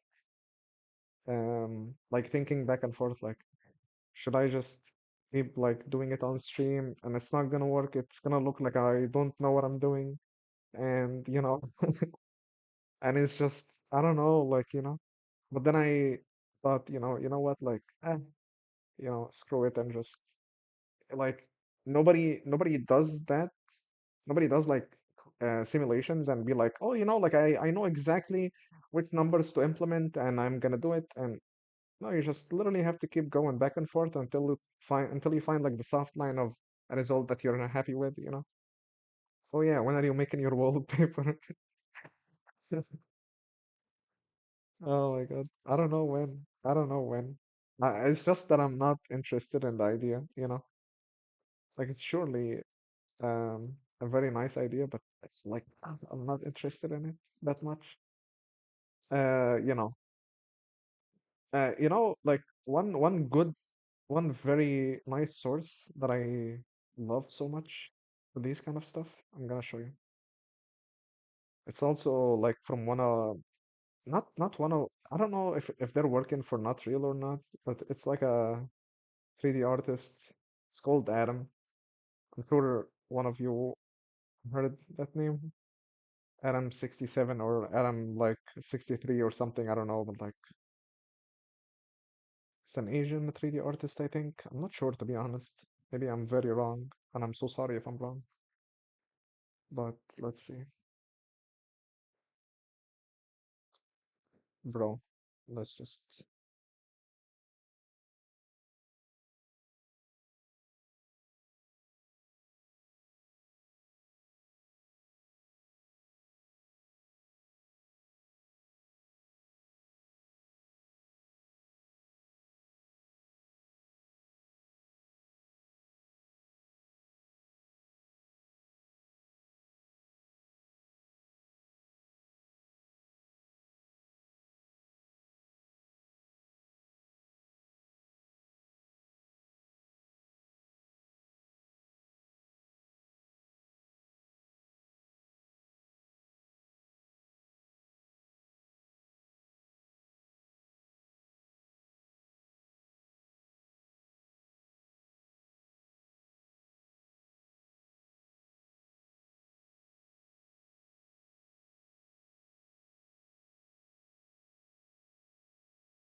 Okay, so this is the one.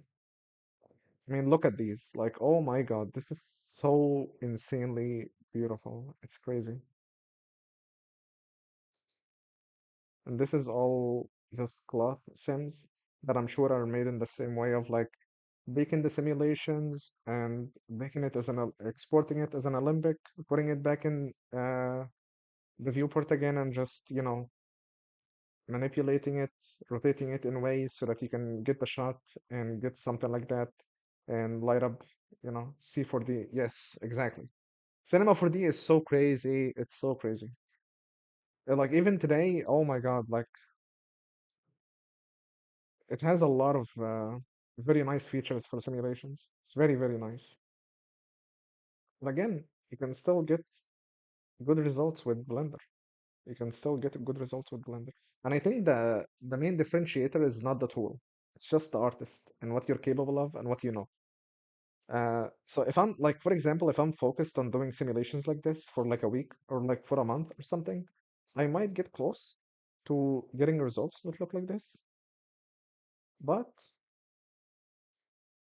you know, this person is insane. Like it's just on a different level, very, very different level. And I'm very inspired by these stuff. Like I always wanna create, like I'm always trying to like think of like how they did this, like, simulations, like how was the planes set up in the beginning before the simulation happened. So it's just very crazy. So yeah, that's just It's called Adam 63. Very, very insane artist. Like, holy moly, bro. And oh my God. I mean, look at that. Look at that. This is literally way better than the original wallpaper. Like, bro,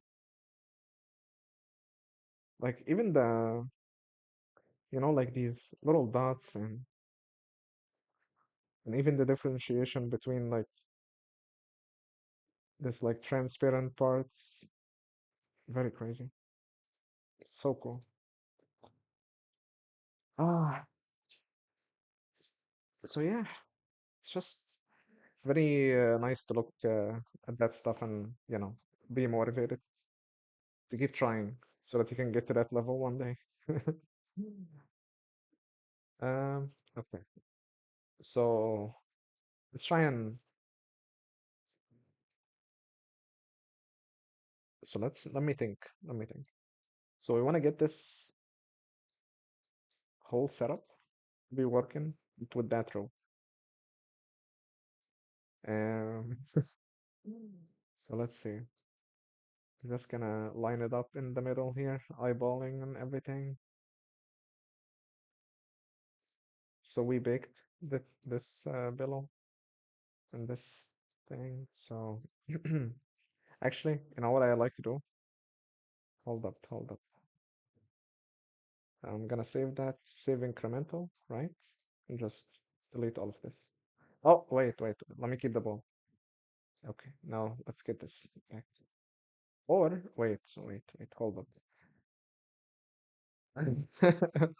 يا استخلص وانا تمرين. آه still too early يعني. لسه بدري، لسه بدري، لسه بدري. Okay, okay.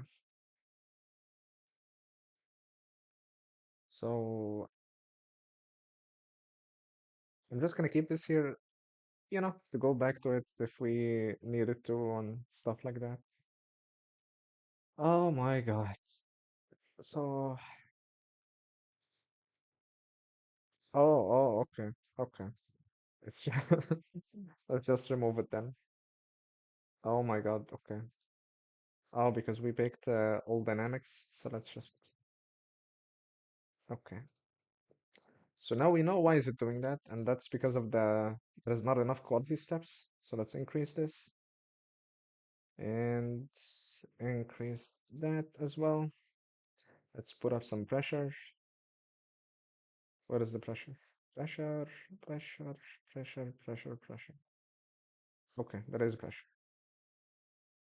Okay. And it's probably because there's very high mass here. Still gonna get clipped.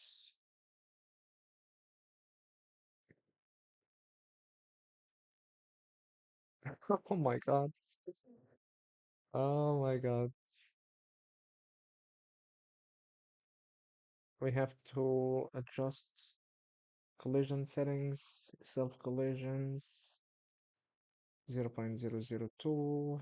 Boom, boom, boom. Now let's test it. And it's gonna flip. Boom. Okay, like to what end, bro? We don't want it to stretch that much. So we want that rope to be, still act like a cloth, but we want it to be very tough, right? We want it to be extremely tough. So if we increase the pressure, does it stop us? Does it stop it? Let's see. Oh my God, it doesn't. Da, da, da, da, da. Yeah, yeah, yeah. Spotify and their, oh my God, their ads. Very nice ads.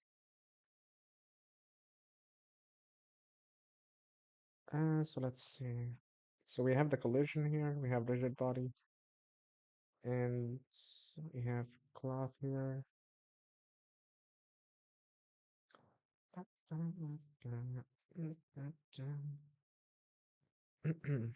So what do we want to do here?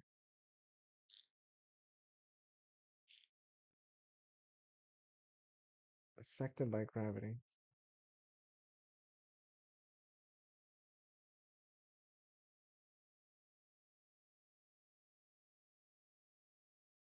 Okay, let's increase the steps a bit.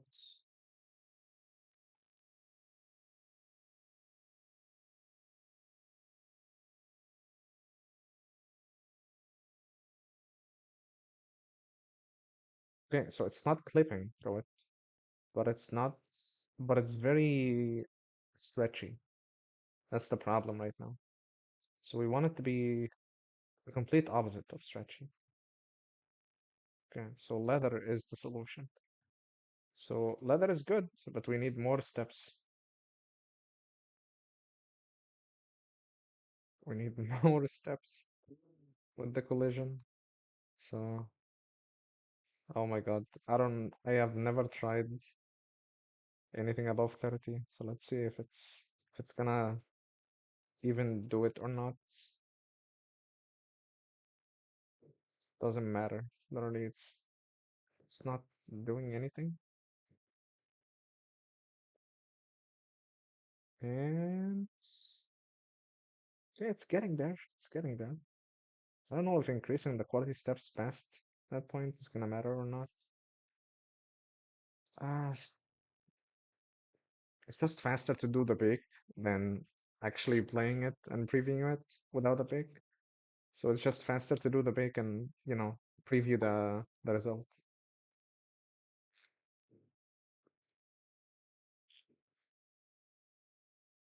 Let's see.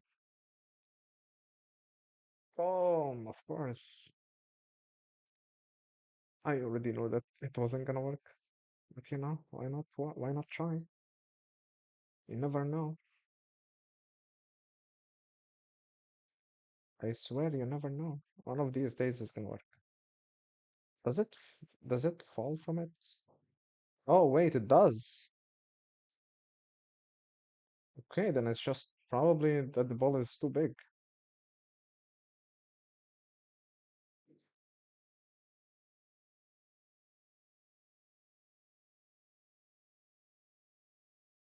Still falls. We might need to increase the friction so that it sticks. Or like not fall that easily. So we go collision. Okay, we increase the collision here. I mean the friction. Let's see. It is already like at max. Oh my God. Okay.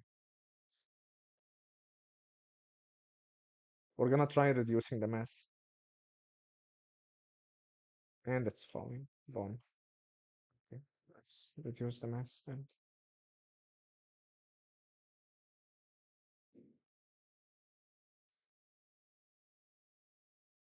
Hmm. Very, very weird.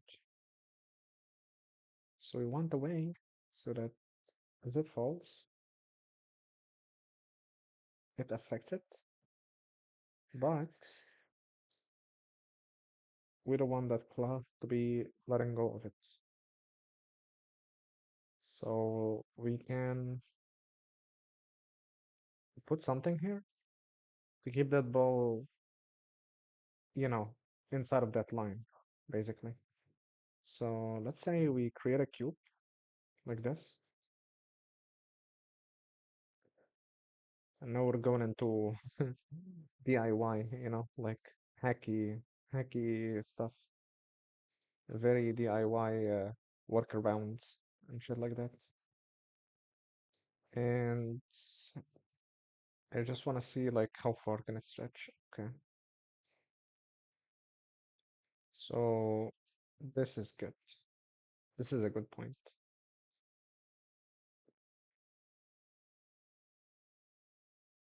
Very, very stretchy. This is very, very stretchy. But this is, subtle, nice, not bad.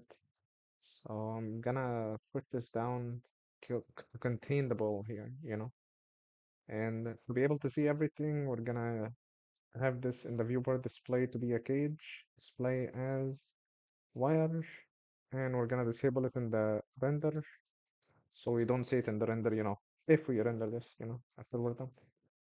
And I'm gonna now put a rigid body, but passive this time. And we're gonna put the shape to be a mesh, And let's just do a test if it falls out of it or not.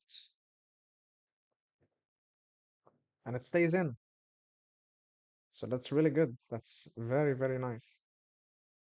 But it's so now it's like here when it falls, we want to make sure that there is enough room for it to not feel like it's wobbling around, but it is wobbling around hard.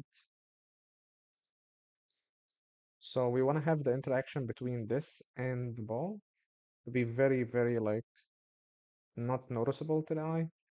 So we can decrease the margin here of the sensitivity for the collision.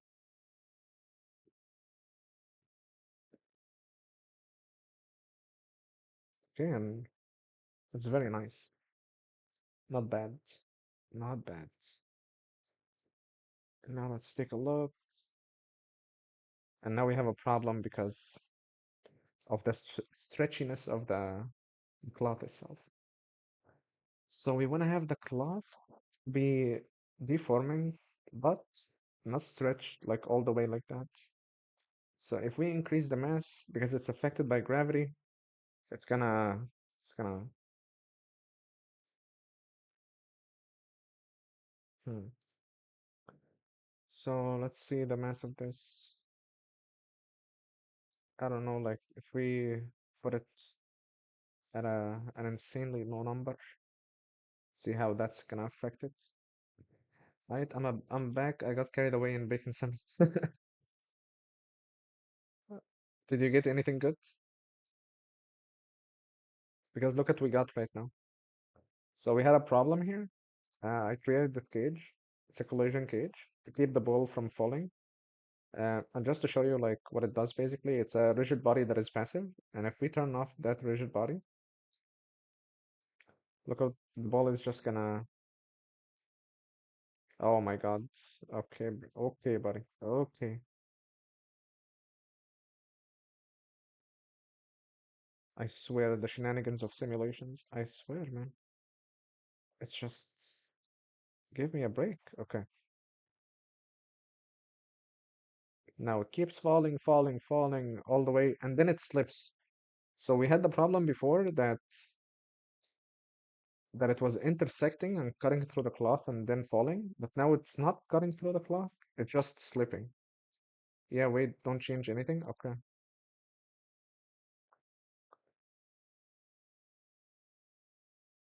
So I created this cage, and it's just a cube. It's not an empty cube, it's a cube that I set the viewport display for it to be wire, to be displayed as wire so it doesn't, so it was initially like that. But then I set it to be like wire, so we can actually see what's inside. And then I disabled the render for it. So in the render viewport, we don't have to be like, what the hell is that? Uh, so yeah. So now when the simulation is played, it slips from the rope. And now we want to contain it on the rope, but there is no way to do that because it's an actual rigid body ball that is being affected by gravity. And in reality, a ball cannot actually sit on a rope like that, unless it's very small and maybe by chance it can stay. But if you want to have like actual control, you have to have something that is controlling it. So we just put this imaginary collision cage here, and it's gonna be a rigid body. Oh wait, a massive rigid body, and I set the collision to be mesh, and we adjusted the sensitivity margin to be 0.002 to be matching that sensitivity margin of the rigid body of the ball. So now when we play the sim, it's not gonna be falling out of that cage, and it's not gonna have like any bouncy artifacts here, which is good. That's a good result. So far that's nice. That's not bad. And if we decide to like have the ball fall from here and follow the curvature of the rope, it's gonna do that. But now we have a problem of just that the ball is gonna be very stretchy. And like, okay, so now we face the problem again of having it clipping through it, and that's probably either because of the quality steps or because we don't have enough collisions. I mean enough geometry. So let me add some edge loops here. And let's see. It's probably gonna clip you. Is it clipping or is it falling? Not sure. Oh, it's falling. It's actually falling. Wait, buddy, what the? Oh my God. Okay. Okay, so it's slipping. It is slipping.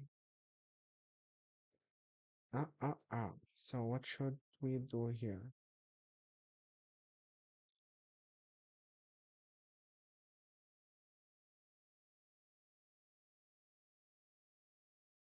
I am thinking. Alright, it's getting late. I'm gonna go sleep. See ya. Of course, man. You have a good night and enjoy your sleep. Enjoy your sleep.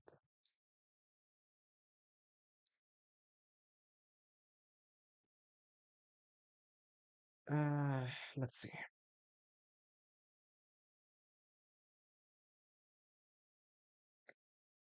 So I'm gonna try and scale it down a bit. See if that helps. With it slipping, it still slips. Okay. Ba, ba, ba. Mm, mm, mm. So we want to have like a way to control the structure more so that it's not like very loose like that. So let's say like we do it here, for example. Increase the tension and the damping so that it doesn't stretch as much.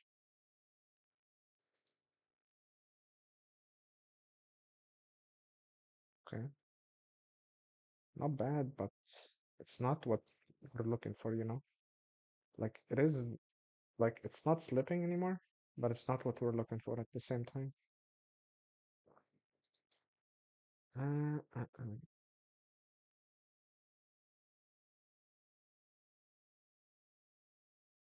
Okay, now it slips.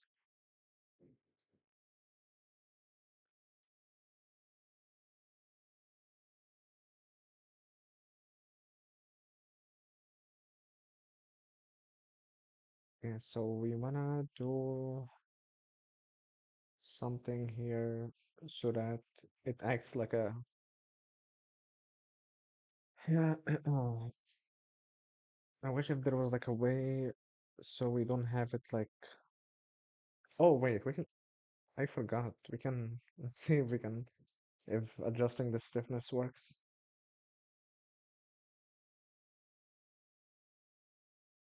Okay, buddy. Never mind.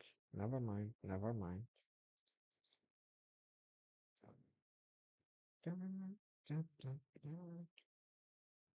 So not self collisions. I'm not sure if adjusting the friction of self collisions is gonna do anything. Impulse clamping. So impulse clamping is that we wanna have like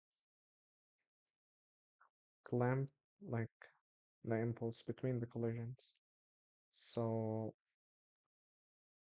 let's see if we can, I don't know, like I'm just gonna test, see what it does, or if it does change anything. It doesn't.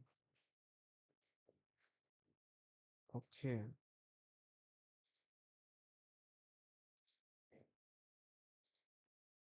which we're on leather, I think. I think we are on the leather settings, but we made it even more.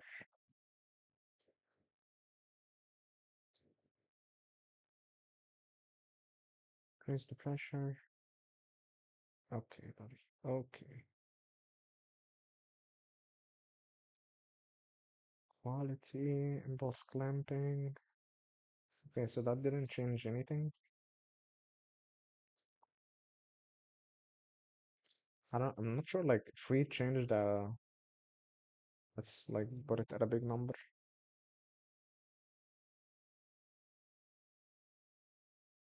Nah, never mind. It's not doing what I expected it to do.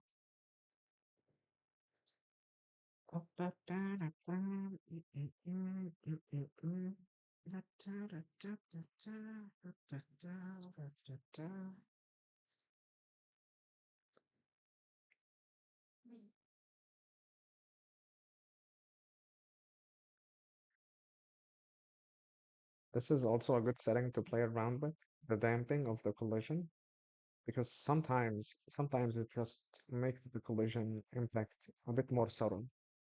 So I don't know if that's gonna change anything, but let's see. Uh, yeah, so it's slipping. Let's see if we damp it even more. If that's gonna change anything. Okay, never mind, it doesn't. What was the default? I don't remember, but I think it was 0. Okay.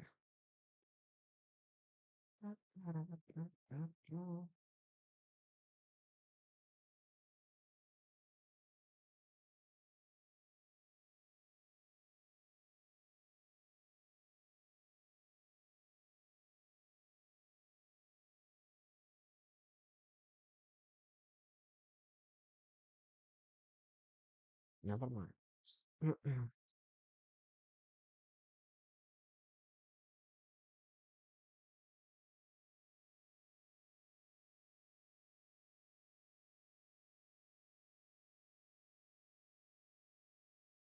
So I'm setting the mass to be at a very low number. Okay. It's not changing anything. So again, it's just something to do with the stiffness of the cloth itself. I'm just gonna increase it even more. Why not? Let's see if that changes anything.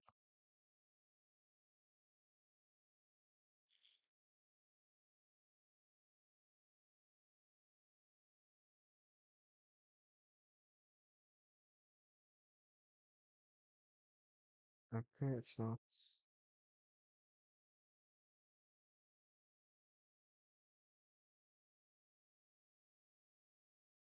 Oh wait, yeah.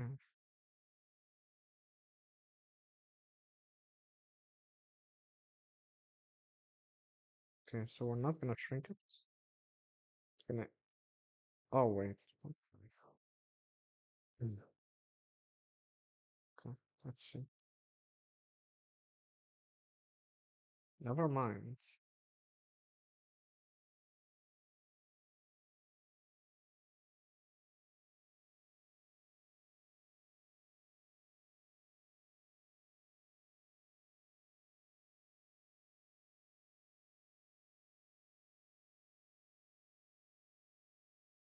Very tricky. Very tricky.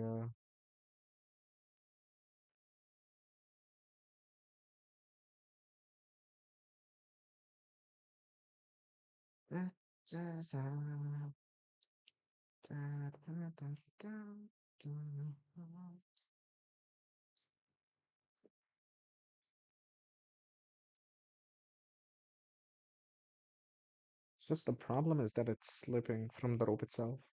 It's not literally anything. Everything in the simulation is going great, but why is it? Oh, it's not moving anymore.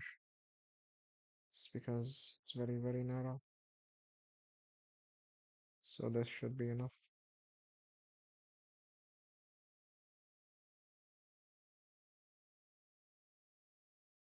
It's literally, it has just a bit of randomness, just a tiny bit of randomness.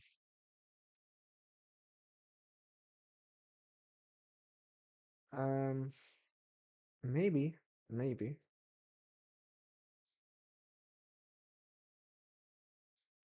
we can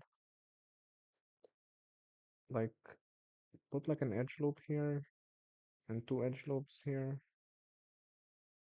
and do another edge loop in the middle and like try to model a shape that follows the curvature of the rope, and we can extrude it and narrow it down on the bottom so that when the ball reaches that bottom, it's like it's more resistant to falling off the rope, you know? Um, so yeah, let's see how that works. So I'm gonna choose this loop and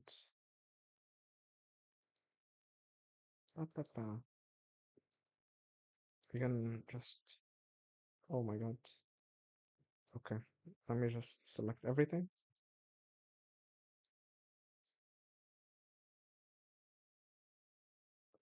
And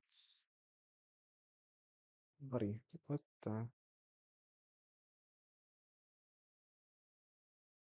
Okay.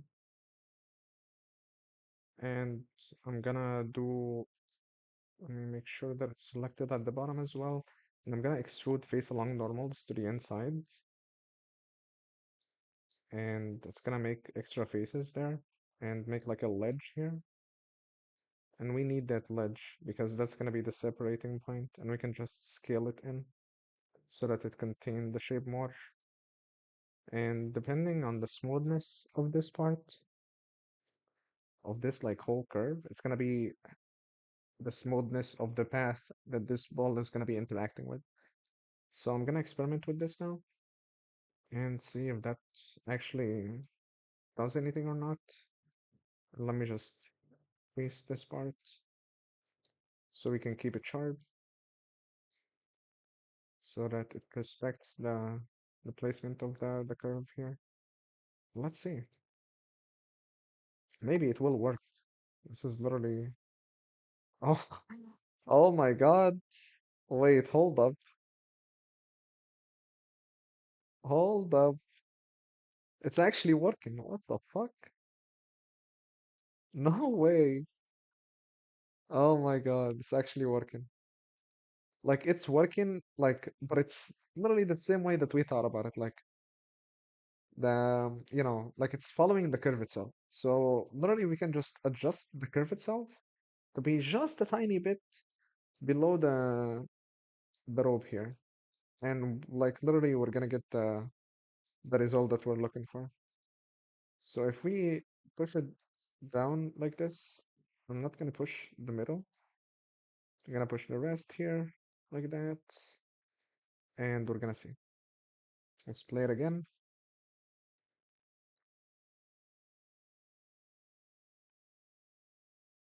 Wow. So it's deforming, but it's falling. So now, so now it's falling. Okay, okay, okay. I got way ahead of myself here. Way, way ahead of myself, which is okay. But it's exciting to know that it works. It's exciting to know that it works. So maybe we should leave this part here. This is good for that curvature. Okay, it's respecting it so far. Let's see. Oh, so the problem is with the rope itself. You know what? We can just I could literally just lift the rope itself, and so that we can like we're almost like faking it, you know what I mean? So that it deforms it here and it follows, but it's being held by the edge itself as well, but it's gonna fall. Damn. Um it's very cool though. It's very, very close. We just have to play with that curve. That's all. I know it's a very messy setup, but we're literally figuring this out from scratch, so that's good, that's good. Okay. So maybe I can just pick the hello, hello. Oh my God. Okay, we can pick the cage itself, choose the loop that's inside. We can, hmm, okay. So first of all, it's not really in the middle. Oh wait, is it? Wait, the rope itself is not in the middle.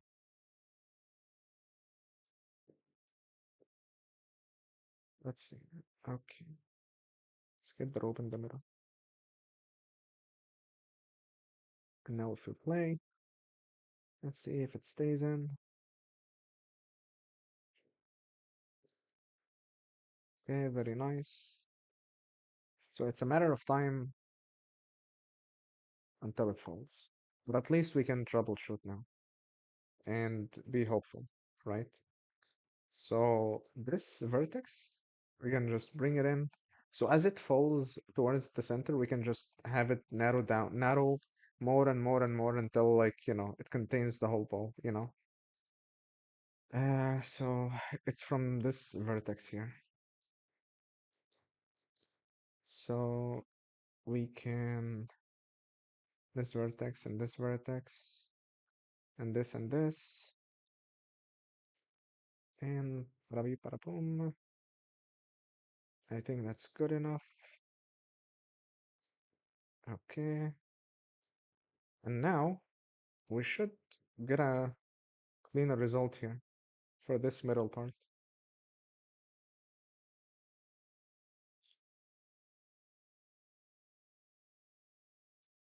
It stays.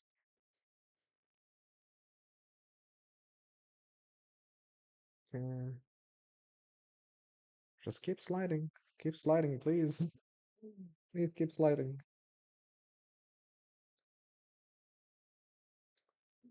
Okay, so it's stopping.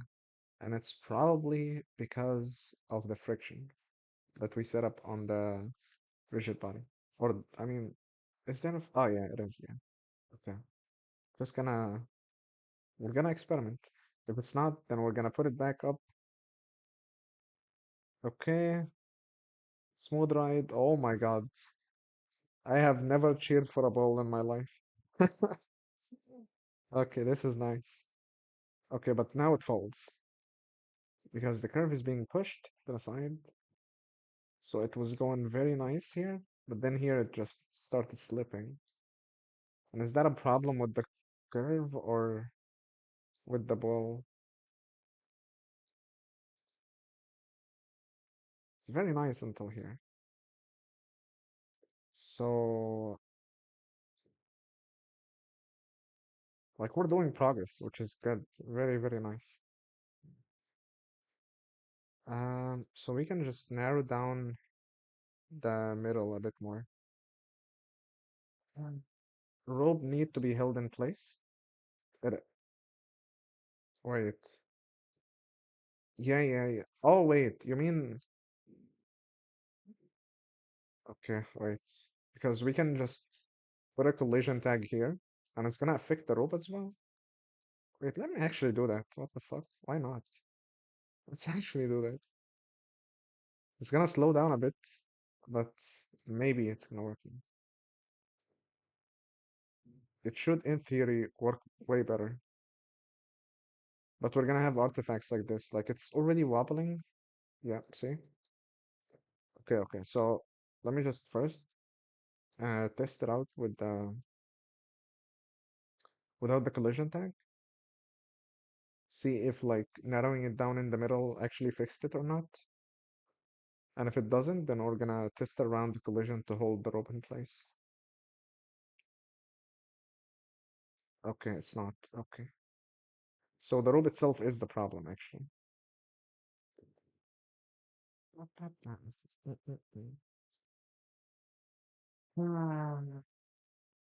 Listen though, like if we do a collision tag to hold the rope down in place, it's gonna affect the deformations on the rope, and it's gonna look like we actually added something there, hold it in place. So, and we already have the pressure to be at, okay, but we just increase it a bit more. Let's see if that does anything. Because the whole problem is just to keep that rope inflated. We don't want to have it be deformed that much. We want it to be staying as inflated as much as it can. So it's losing track around here. What if what if we just shift the position of the rope to be like there just a tiny bit? Sometimes that small tweaks, I swear it makes a difference. Very big difference in something very random like that. And now it's gonna flip on the other side. Maybe make ball animated and kill its sim before it folds and animate it manually. We can't do that. We can't do that. Um, Wait, let me put the rope back. Okay. We can do that by disabling the dynamic feature in the rigid body and enabling the animated. So it's gonna be like a switch animation.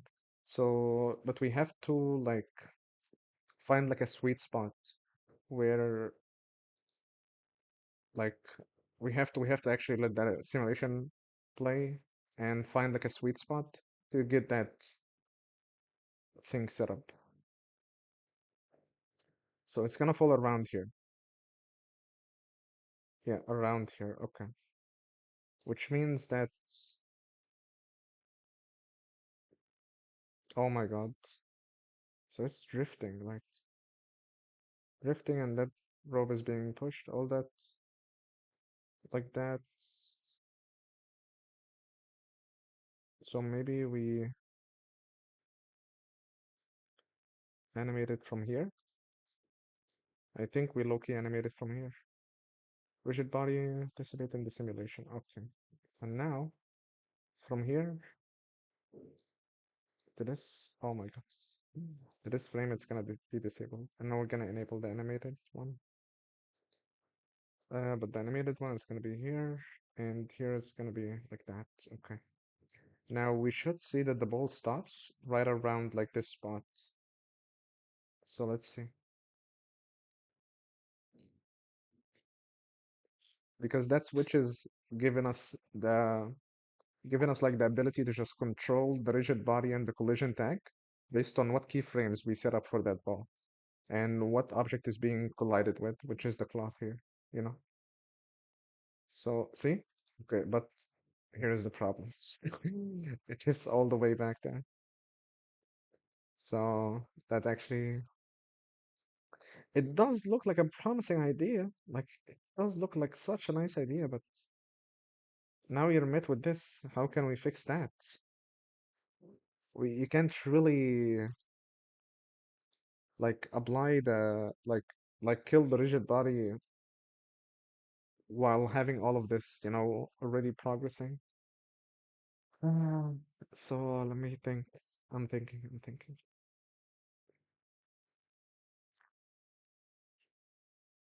I don't know if maybe animating the mass. I don't know if we played the simulation at a low mass is gonna do anything. Okay. Wait. I forgot to remove that.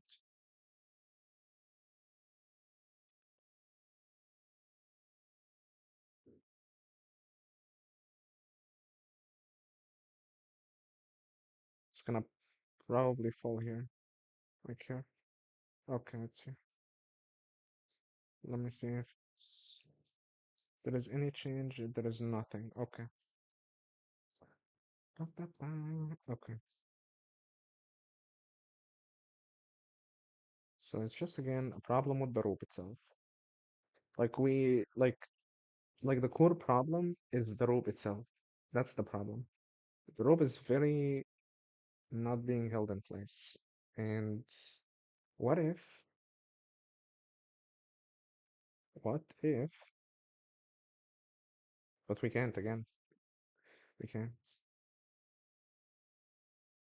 We just can't. Um, I want to try doing something like if we can do like, let's say, place an empty, right? Here. And we want to carry in that empty the cloth simulation. You know what I mean? So think of this like a field.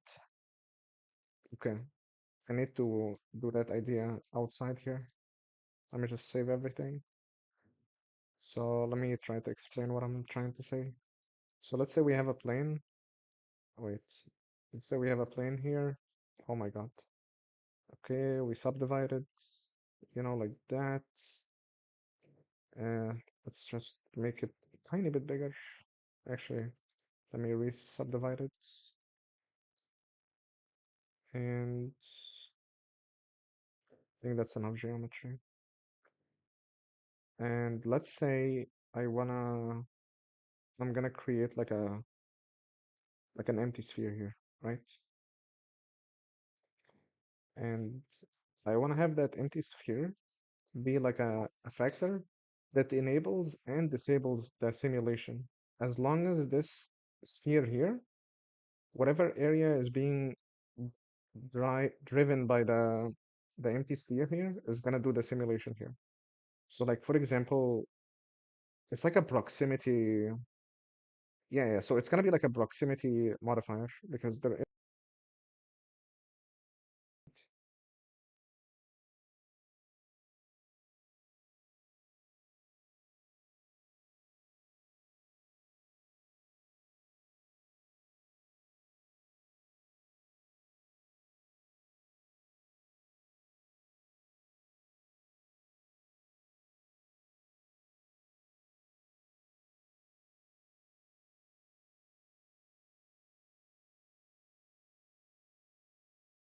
Oh my God, I was muted this whole time. I'm sorry. Um, it's probably because when I was trying to type the creating the empty, or I mean, it's probably when I was trying to get like the thing. My bad. So okay, let me recreate it again. So okay, we got the empty here. We got like the subdivided plane. So basically, I want to have like this empty act like as a proximity target to this plane. So it's gonna be carrying a bunch of like the data driven by weight paint, and as it gets closer, imagine like as this gets closer, as this gets closer, this is whatever area this empty is touching is gonna be turned into cloth, and whatever that is not close to this empty, which is on the edges here, it's not gonna be a cloth, you know. So to do that, we use the proximity weight modifier, and we put all the vertex like we put all of this into a vertex group, like I did here. Let me make sure that it's in. Okay. And we put it here in the weight proximity, and we put the target object to be that empty. And basically, what we did so far is now we can control like the fall off from this to this, but like I don't know, I don't remember like how to like see this. I don't remember like how to visualize it.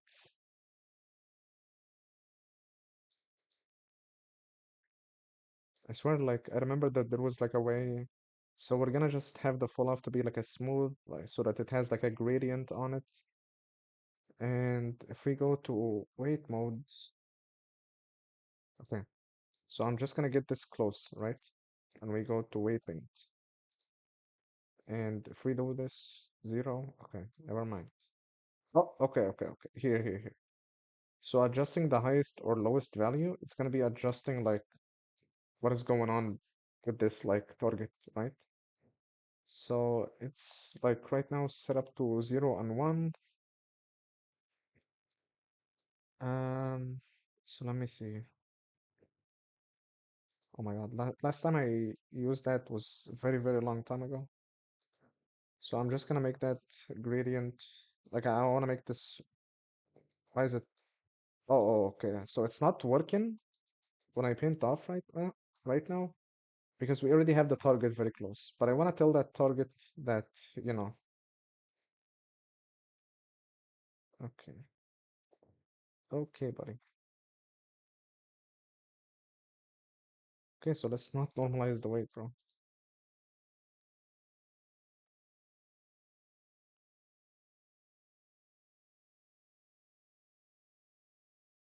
Next vertex group. Okay, so that means that the influence of this is affecting that. So we control like by this we control like how much this empty is being like is affecting, how much of it is being affecting. So this is the highest. So this one, but it's like right now it's not working in the way that it's we want it to.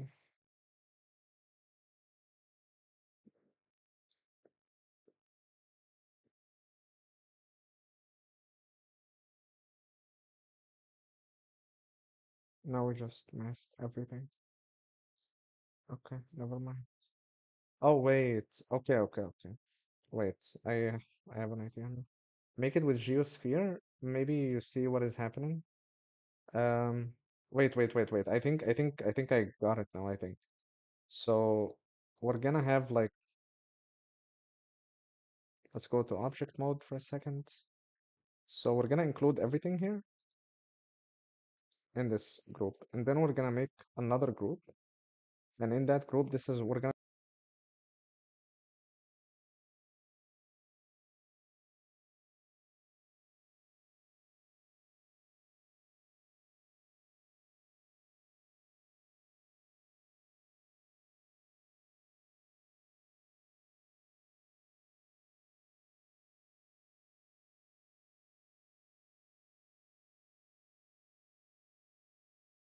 oh, again, my bad because I wrote mask. I keep forgetting, I'm sorry. Um, so we created this group and that we called masked. So the mask group is gonna be like whatever that is being affected by this, or even the inverse. So it should be the inverse technically. So so in this masked, let's see. So I'm gonna paint everything in red. Okay, and then I'm gonna go gradient, radial. I'm gonna have the middle like that. Okay, now we're getting somewhere. So now in the modifier, we go here to modifier, and I'm gonna choose the mask to be this group, and whatever that is here, like if I, for example, like let's put that here and look at the weight paint. Let's see.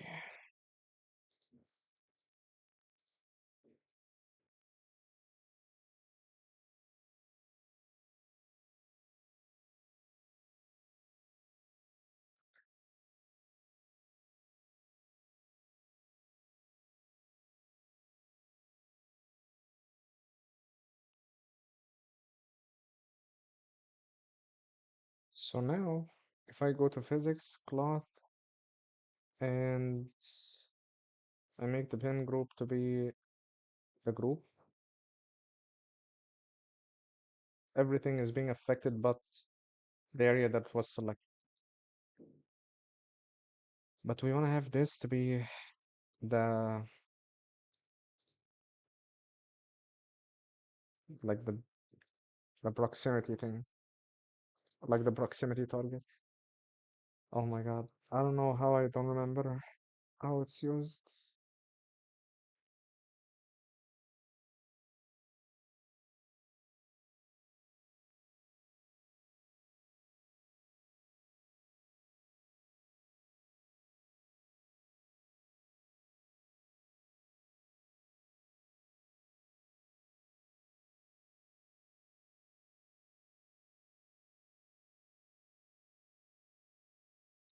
It's very confusing.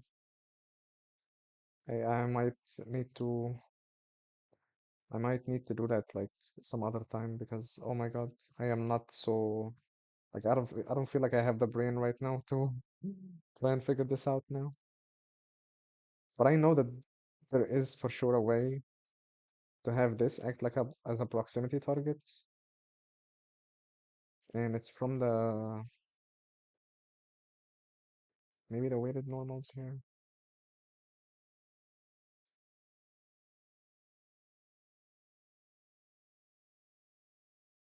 Let me see here. Generates. Nope. Normals. Physics. Edits. Edit. Mix. I think maybe mix. I think it's mix.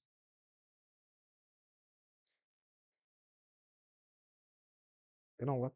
Let's actually figure this out now. Oh wait. How to use an to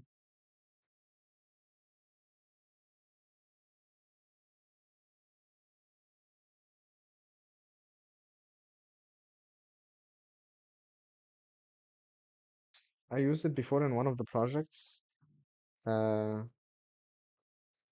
for a keyboard, but I didn't even like finish it. It was like the only time that I used that feature, but it was the only time that I used that feature, and I didn't really use it again since then. Subdivided a plane, distortion modifier. Okay, blah blah blah. No answers? What the fuck? Oh, process things. Okay. Happening render view, but when render the animation for the output, it's not happening. Then the screenshots in the solution.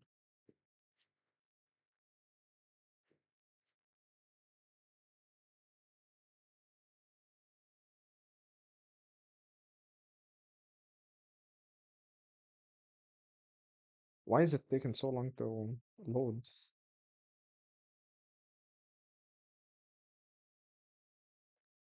Okay, so what is that setup? Okay, so that's the proximity modifier,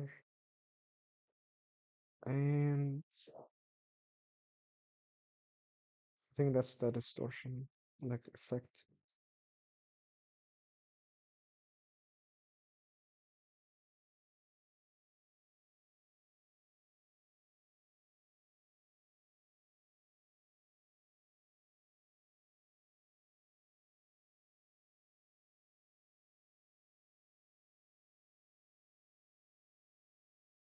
Okay, never mind. Fixed weight proximity modifier.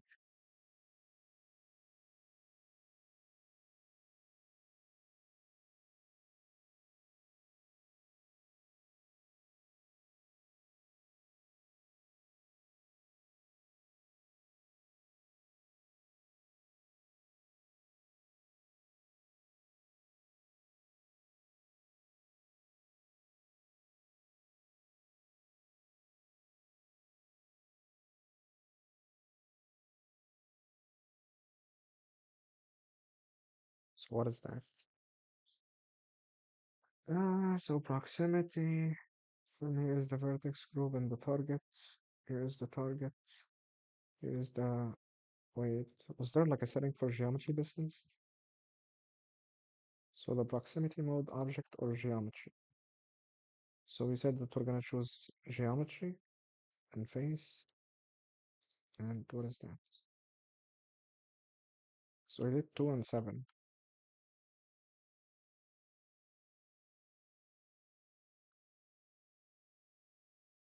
It's loading because the stream is just taking up all of the speed. Bro, move out the way, please.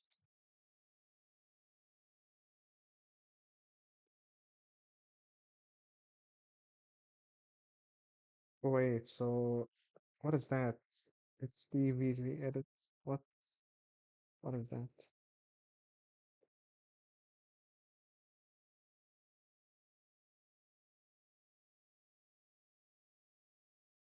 What? What even is that modifier? So it's something with vertex groups. So edit vertex group.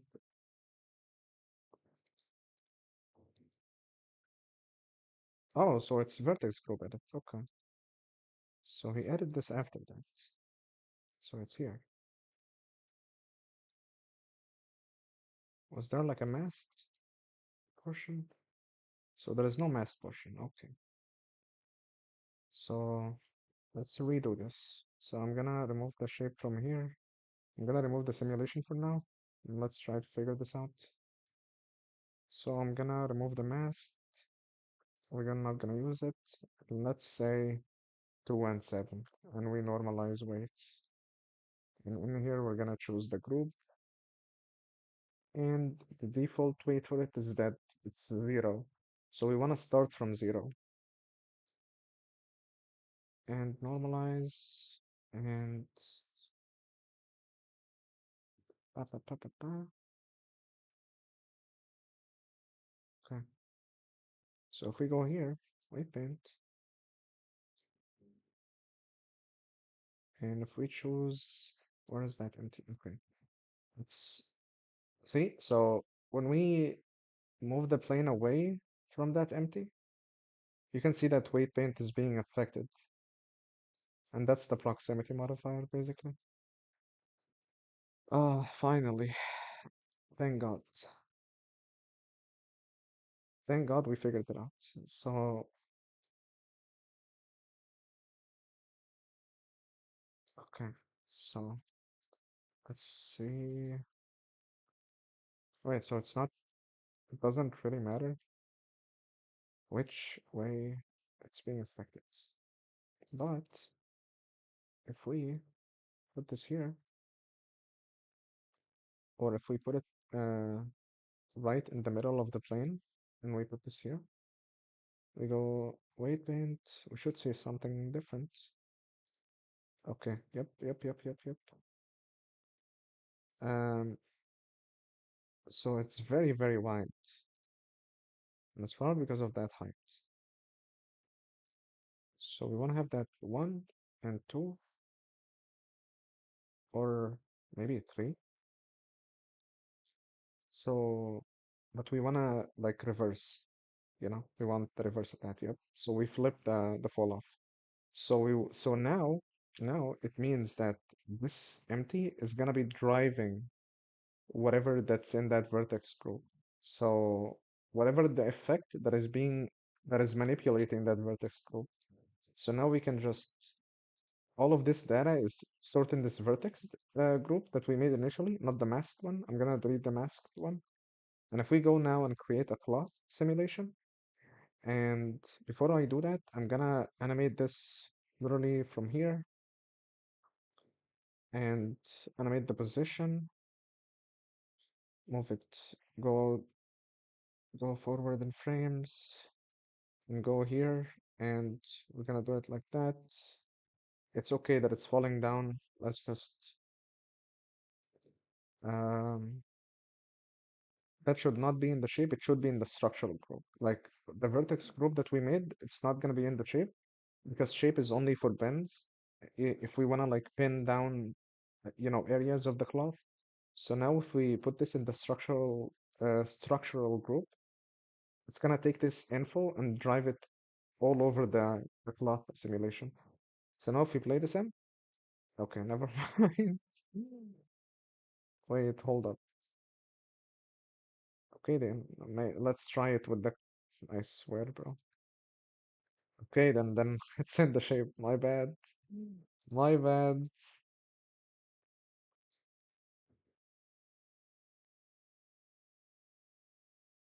Oh my God. Okay. We just want to have something.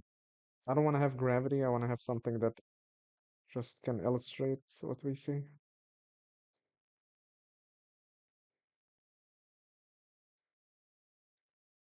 So as it passes through it, okay. I guess you can't escape gravity, bro. Oh my God.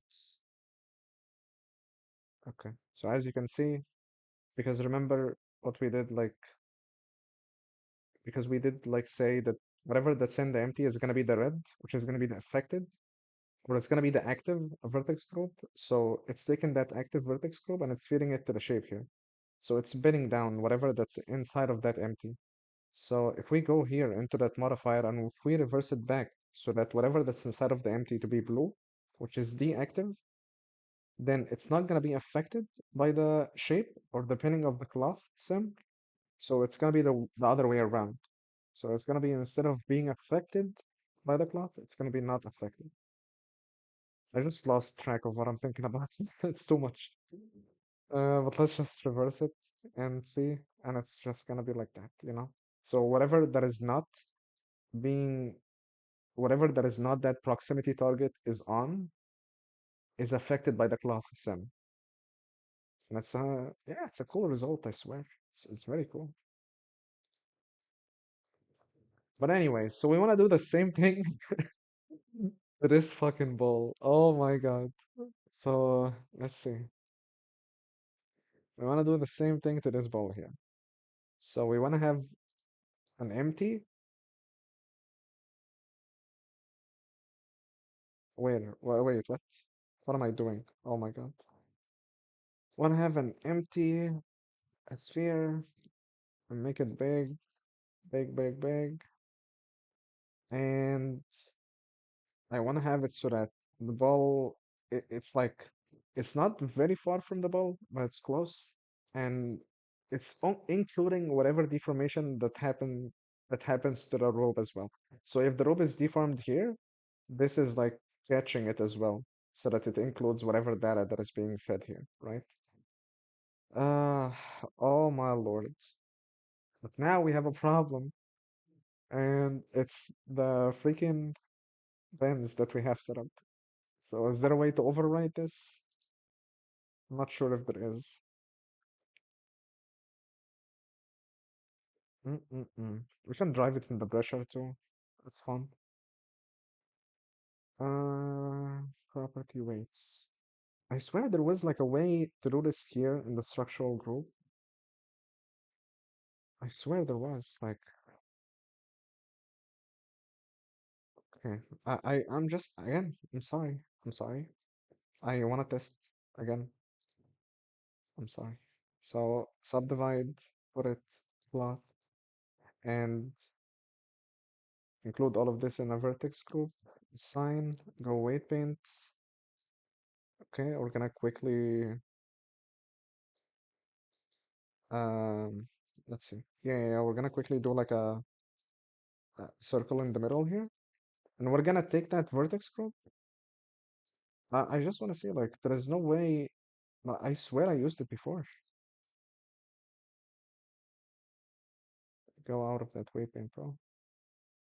So it's all affected. That is crazy.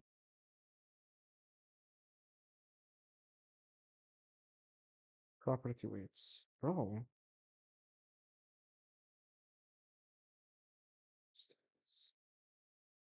Structural stiffness.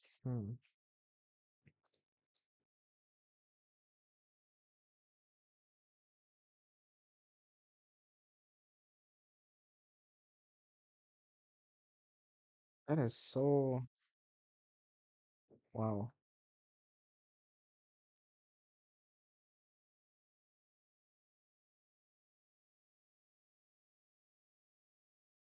Okay then. So let's test this method and see if it works. So, I'm just gonna do this another vertex group and say,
I'm muted, my bad.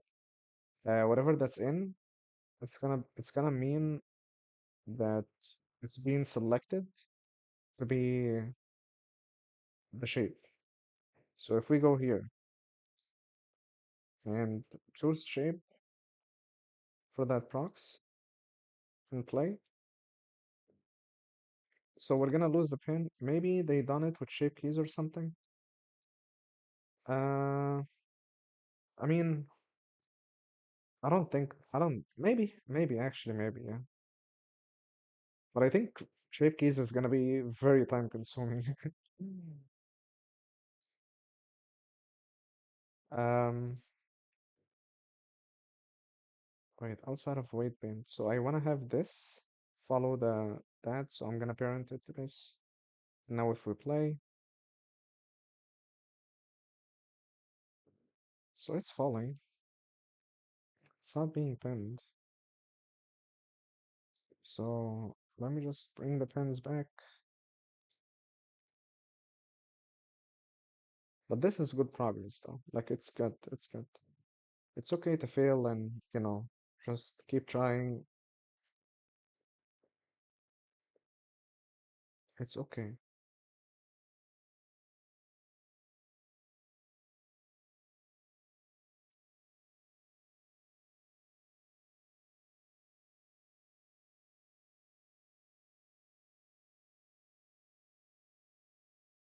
Okay, still falling. Pa, pa, pa, pa, pa. Pa, pa, pa, pa, pa, pa, pa, pa.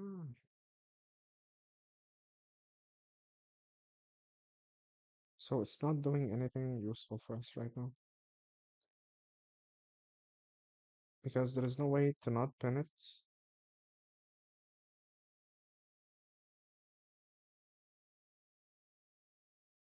unless maybe um shape keys are time consuming, of course, but not simulation. I know, but at least simulations you're getting close. But like with shape keys, like there is stuff that uh I mean you're right. You're right. It's very time consuming and simulations is very time consuming as well. But I mean all 3D is just time consuming. It takes a lot of time to like if you want to get like a obviously if you want to get like a very high end result like that, like for sure it took them like I don't know, weeks or something to do something like that. And we're just trying to do that in like a couple of hours. So, and I'm sure like كل شيخ وله طريقة. True. I've used shape keys before a lot. And a lot of other projects I did before, and I used a lot of shape keys to do like animations. I have like wait, let me show you a quick one that took so much time to do. And it was like morphing between stuff and shit like that. And it took so like I don't know, I'm not even sure like how much it took. It took some time. Some some good time. Oh, wait, okay. This is the one. So it's a normal disc with a ball and everything. And it's literally just the shape keys here is just this ball. This ball forming into like a bot, you know, like that. And everything else was just a simulation.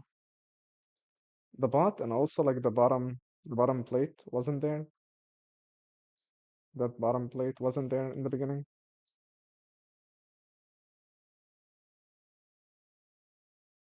So yeah, these are shape keys. But like the rest is just you can see like this is also like cloth sim being affected by air, by wind force field. And here is just manual animation for these shapes. There is a lot of motion happening. But I'm not very proud of that project because of the way the light looks and the render. I don't know. I'm not sure I like it that much, but I was just trying to practice like shape keys and stuff like that here. If you want to see like the Blender file for it, just let me know and I can show you everything. Uh, let's see. Oh yeah, so I wanted to do like I don't know, try and put this behind. Yeah, it's nice. You can make the plate again if you like. Yeah, absolutely we can. Okay, okay. Is this live going to stay in your channel? Yes, yes, yes. All the lives are, all the live gets uploaded right away after the stream ends.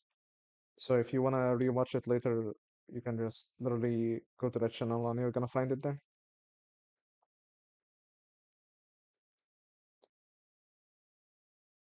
And if you have any question, you can, put it in the comments or ask here, and I'm more than happy to answer anything and help you with whatever you want.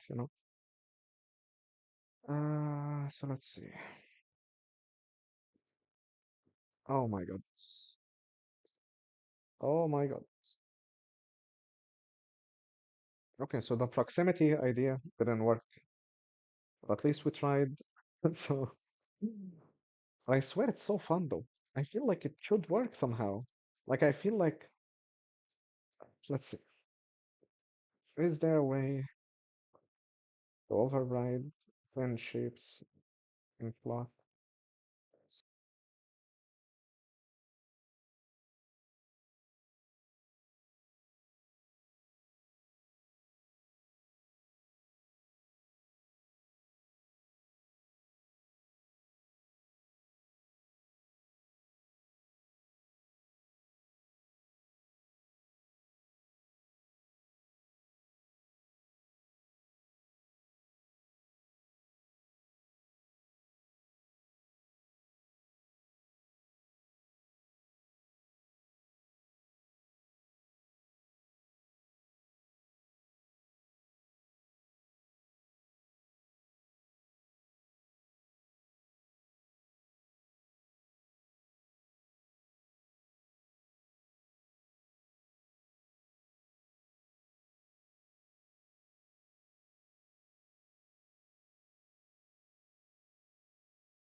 Oh wait, my bad.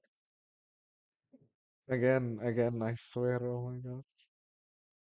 I'm just brain fried right now, I swear. Um, so apparently we can mix between two vertex groups by using the weight mix modifier and put it before the cloth. And we can animate that, right? Wait. Yeah, and we can animate that. But I don't know, I'm not sure if that's gonna work for us.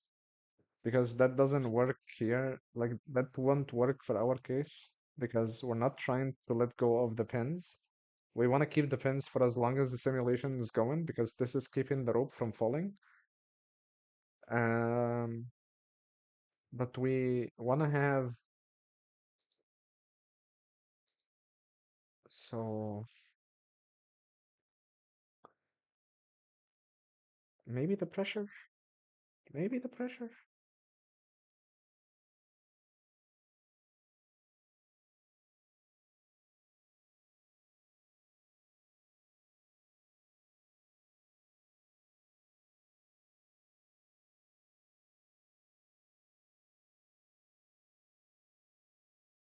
Oh, it's gonna fall.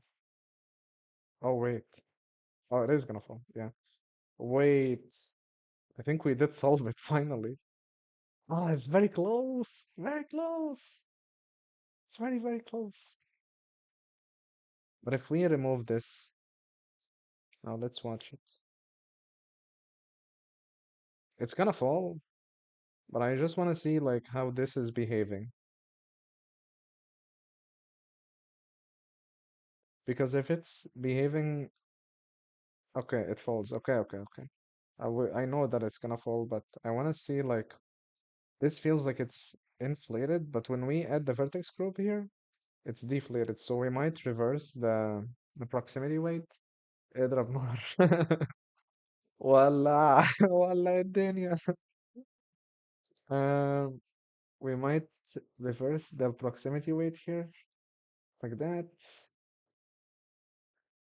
So now, when we put the proximity weight in the pressure and we play, please, please work, for the love of God.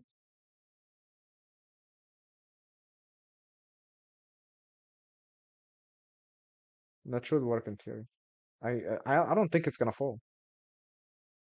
It fell. Okay, it fell. So it fell because. Hmm. Okay, okay, okay, okay, okay. I just want to think about this logically, right? So I'm gonna go to the weight paint.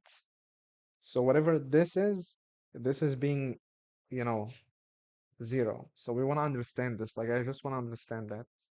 So it's working very nice so far, but before I switch it back to the way it works, I just want to make sure that it's like I understand it and that it's understood as well. So the zero, I mean this the red means one, that it's being selected, right? So if it's being selected, it's running through the proximity weight because of the empty, and it means that it's being affected by the pressure, and it's being lifted up by the pressure value here. Move the ball a little bit, a little to left or right. Yes, yes, yes. But I think it's just because it's just here, like the vertex group, and I think that's it.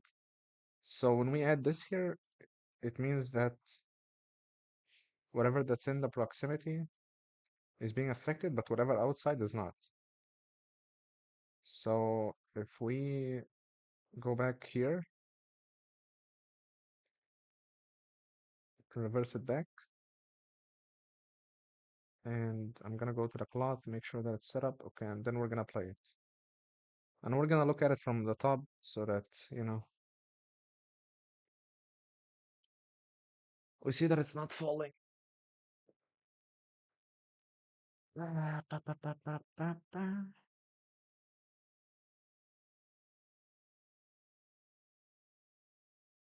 Okay. It didn't fall. It didn't fall yet. It didn't fall yet. It didn't fall yet. It didn't fall yet, which is nice. But we have this very weird artifact now because of the low pressure. Oh my God, it's so weird. And I'm not sure, like, should we add like a subdivision surface to hide it? And it's just gonna act like we're pressing on like, let's say we remove everything. This is how it looks. And we can even just look at it from this side. And if we play the sim,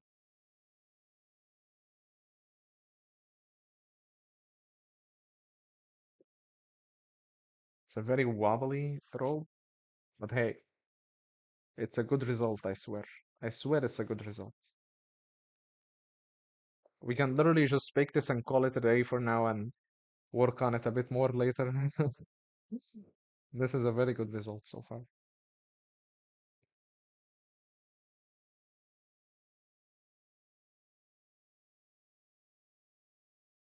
It's like a wire.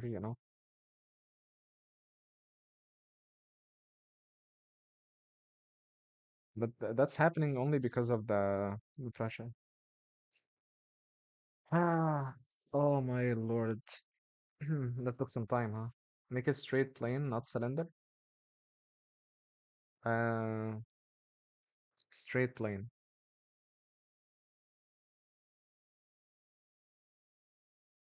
Transfer it after it's done.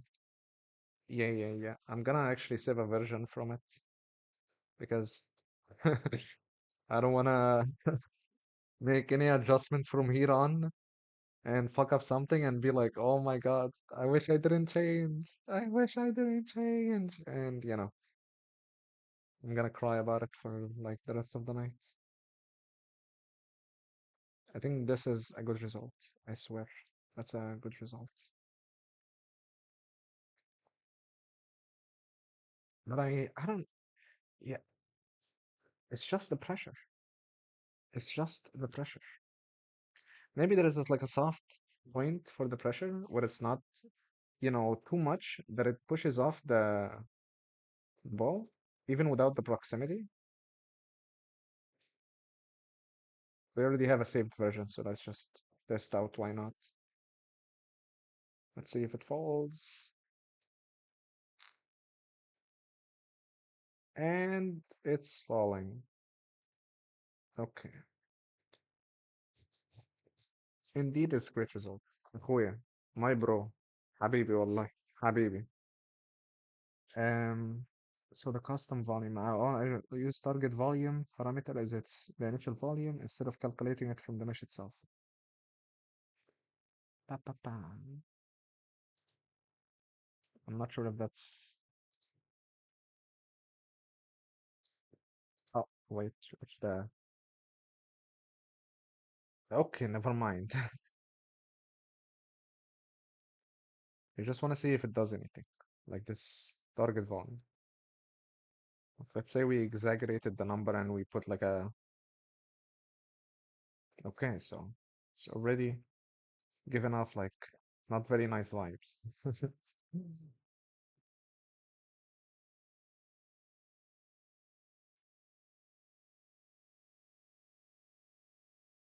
Hold up. Okay, never mind. That is not it.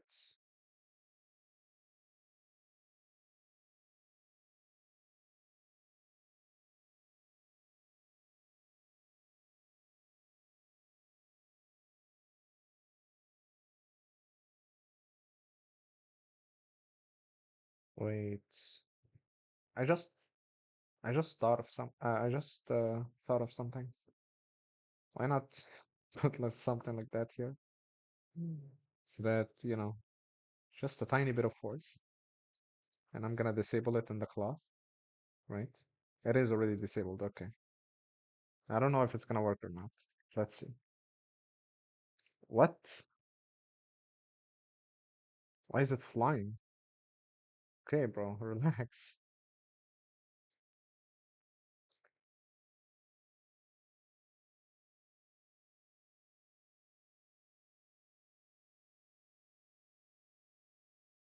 Hey, wow. It's just a very big impact. Make it very, very subtle though.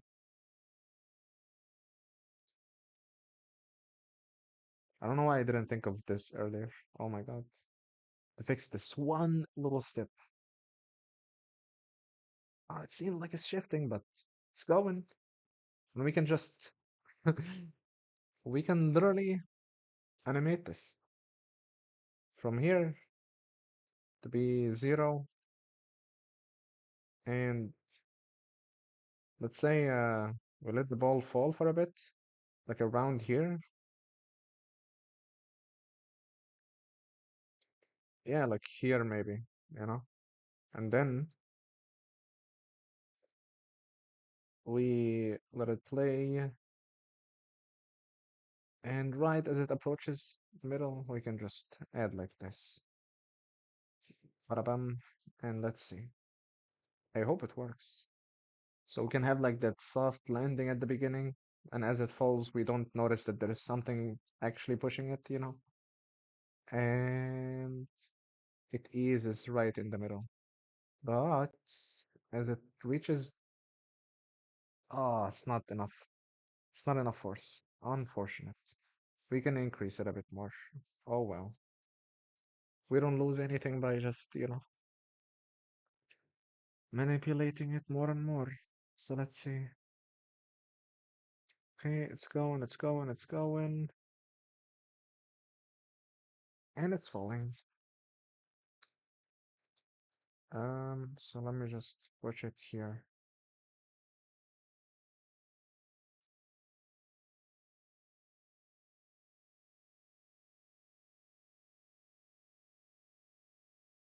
We're just finding different ways of getting the same result without that complication of the proximity stuff and all that. So yeah, that is like it's not bad.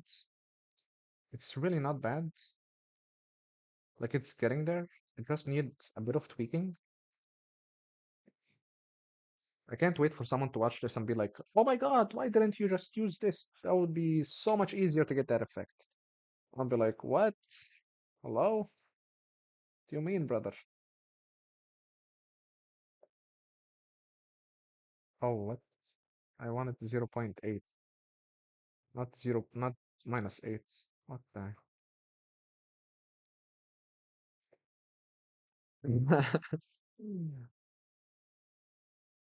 I know, bro. Like,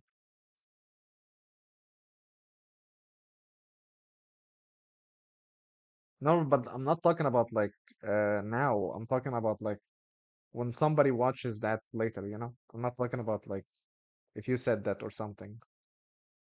I'm talking about like when somebody watches it and be like, "Oh my God, what is this guy doing?" Like just use a freaking I don't know, like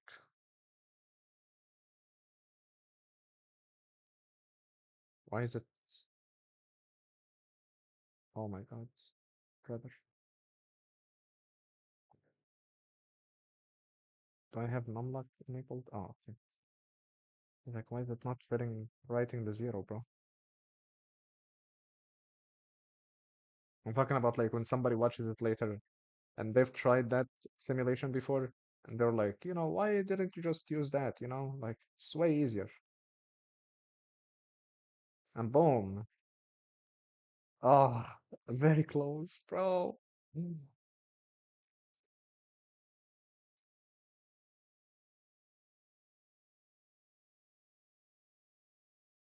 But oh man. Oh man.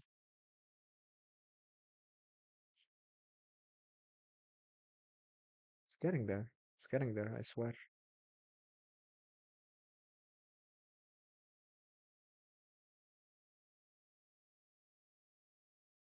Oh my God. It's lifting off.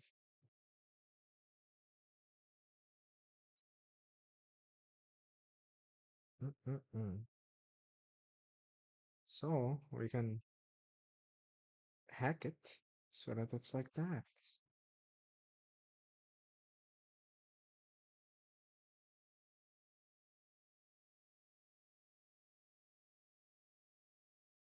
So that it drives that effect down. So it's like bending it to the rope more. Boom. Hell yeah. Let's go. I swear that is not bad.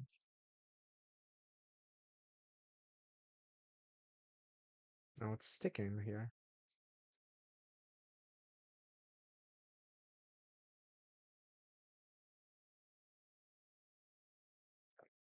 You know what? I actually wouldn't mind if it fell.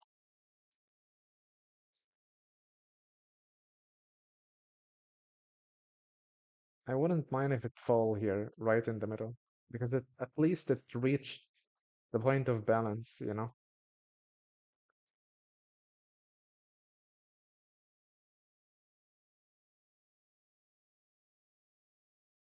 Finally, it feels nice.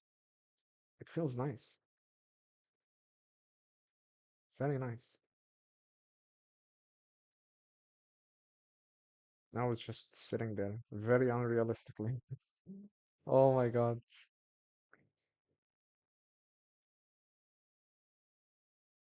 Um,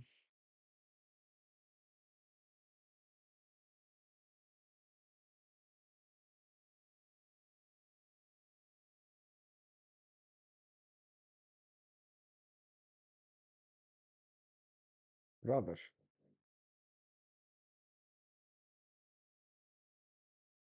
Oh wait, maximum is 80. That's crazy. Wow. That is actually crazy. I did not know that the max is 80.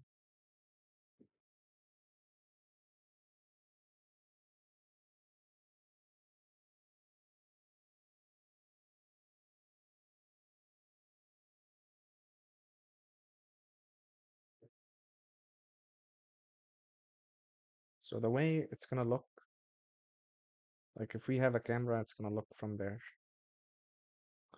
And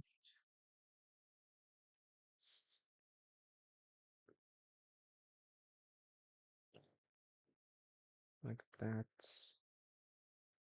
It's gonna look here a bit far. Plain with the extruded edges. Maybe would kept it on track. Okay, okay. I'm gonna try this now. I'm low-key gonna try that. But the thing is, like in the reference itself, it had like an actual rope, you know? So that's why I'm sticking to this rope idea because it's an actual, like it's similar to the reference, but we don't have to do the exact reference. You're right. So I'm just gonna close Behance because it lags out. I'm gonna save another version of this. Let me, because why not? I'm gonna bake it. Yeah, why not? So we don't lose the result, you know?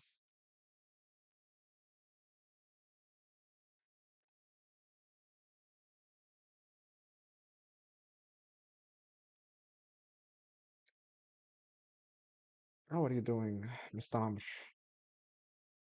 Have you done any new projects, by the way?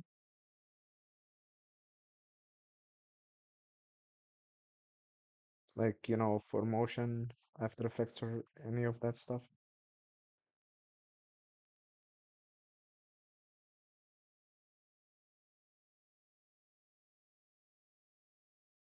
Or are you planning? Not yet? You should, you should, brother. You should get the wheel moving, you know? Okay, that is not bad. But we're gonna save that. Did I save and I'm not sure if I did. Wait, let me see. I didn't. Wait, I did? I I did?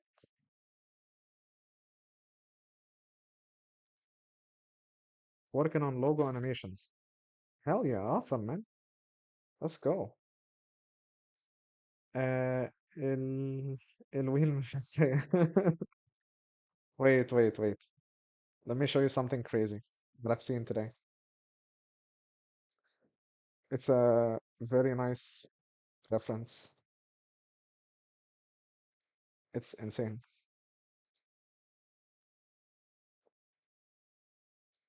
So this is a project that was made for Adobe Express, and I'm not sure like if that's a studio or not, like Hornet or Hello Hornet. But I've just seen this today show up on my like on the homepage on Instagram, and I just saved it right away because it's crazy. It's crazy. Like watch.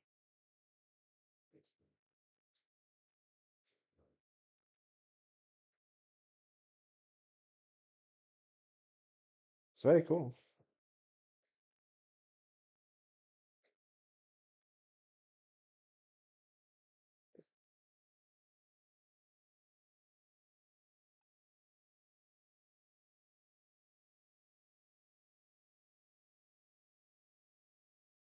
Just a different level. Oh my God. These people, I swear, man, they are on a different level. You should check that out. If you can like use that as a reference for, a project that you want to make or something, I don't know, just thought of showing you this because I don't know, it looks cool. It looks very cool. And I'm gonna definitely like look into it and study it and see if I can recreate something from it or something and use it in my work as well. But it looks really nice. Okay, so I'm gonna sure it can be done in Blender. Yeah, yeah, yeah, for sure. But I think like most of it is After Effects, mixed with Blender and some of that and also some of it is just actual real life footage, or like stock videos. But it looks nice. Looks nice.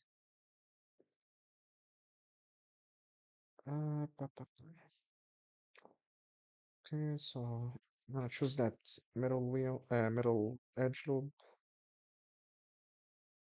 Wait, my God. Okay, now gonna extrude it like this, extrude it like that, and we should be good. And in this group, okay, everything is selected except what the fuck? I did not select those stuff. Okay, select. Okay, nice. Of course. Oh, it's because there is a peak. My bad. Now delete all. What? Brother. Okay, it's gonna flapper bound. Okay, okay. Stop going crazy, bro. Now it's acting crazy because the probably the pressure. Probably. Why is it acting crazy like that? Oh my god.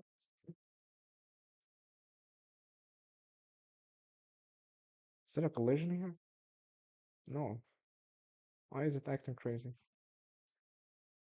Oh, hold up, hold up. Um, let's just disable the proximity stuff.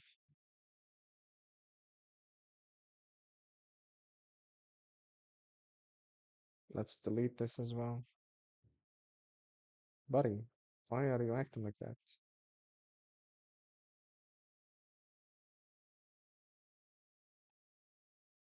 Un untick pressure? Oh, oh, oh, okay. Mhm. Oh yeah, because it's not like a, you know, an object with like a with space inside of it. You're right. That is not bad. It's very wobbly, so I'm sure there is a way to fix that to make it a bit more like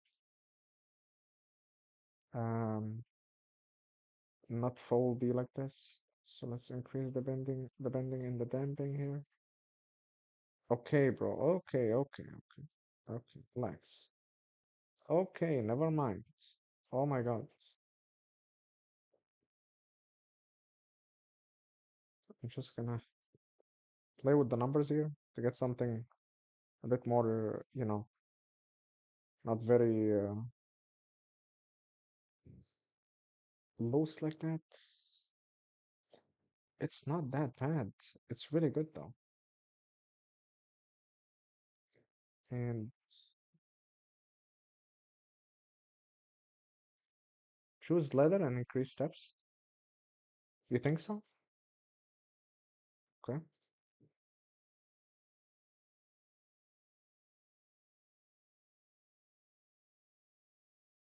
Still doing the wobbly stuff. I'm gonna max out the collisions.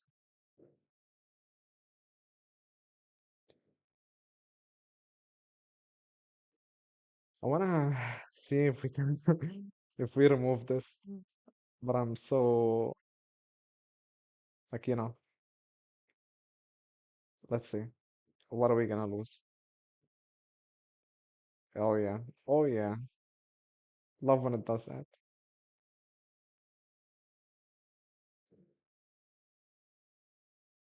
Yeah.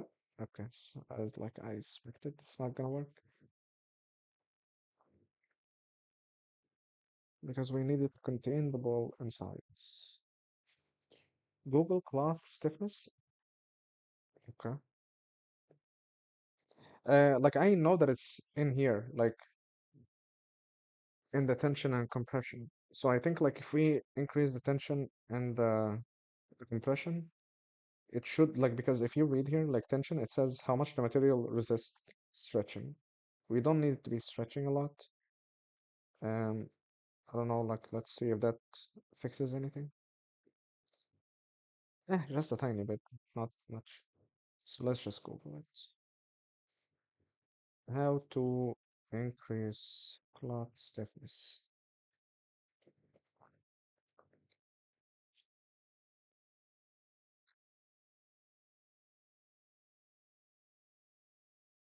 Wait, what? Let's see that.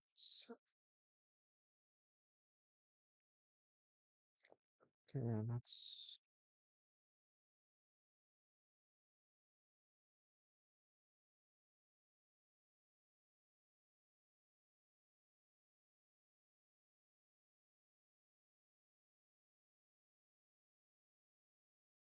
that can completely different question.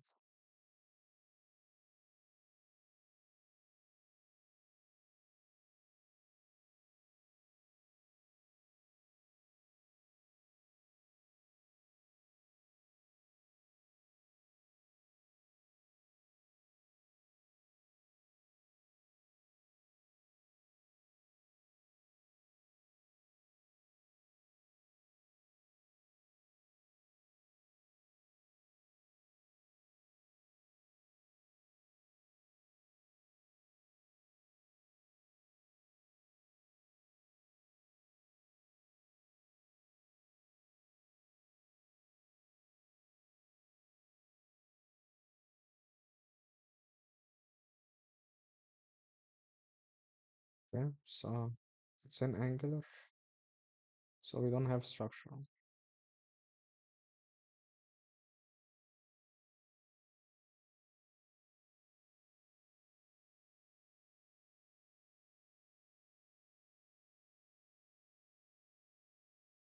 Reduction in the amplitude. So amount of reduction and stretching. Amount of reduction and stretching behavior. So that's the damping. So that's the amount of reduction and stretching behavior and in compression.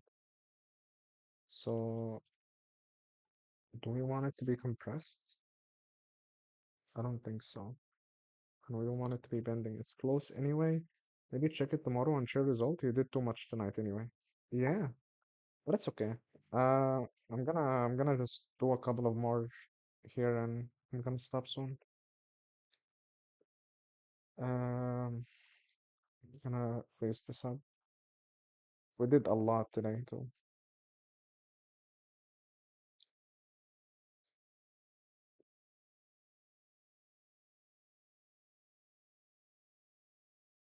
Okay, so the max is that.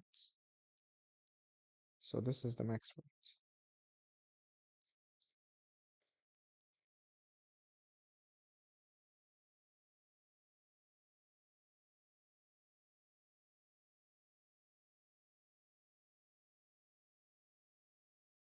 Wait, maybe this is close if we increase the bending. Yeah.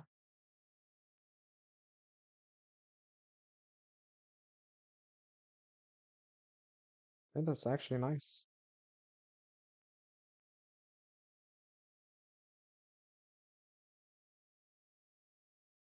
But the problem is that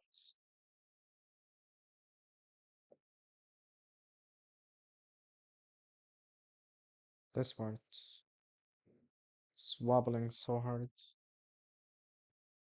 Still wobbling. Maybe we increase the mass. Maybe that holds it together a bit. Oh, never mind.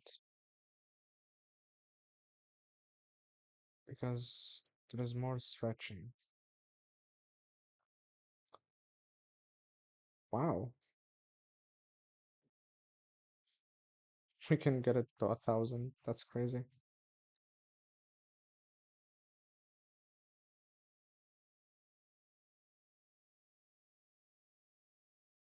I did not know that we can get it to 1,000. It's definitely getting there.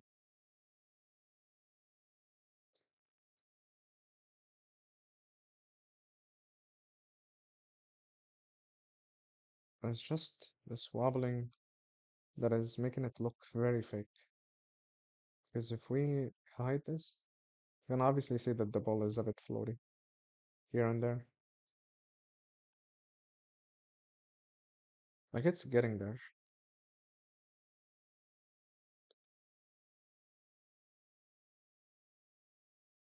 Maybe we have the ball fall from a different position, like maybe a bit back.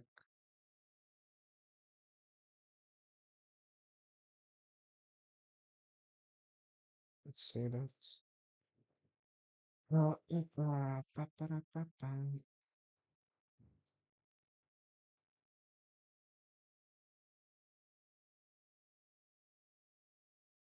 not bad.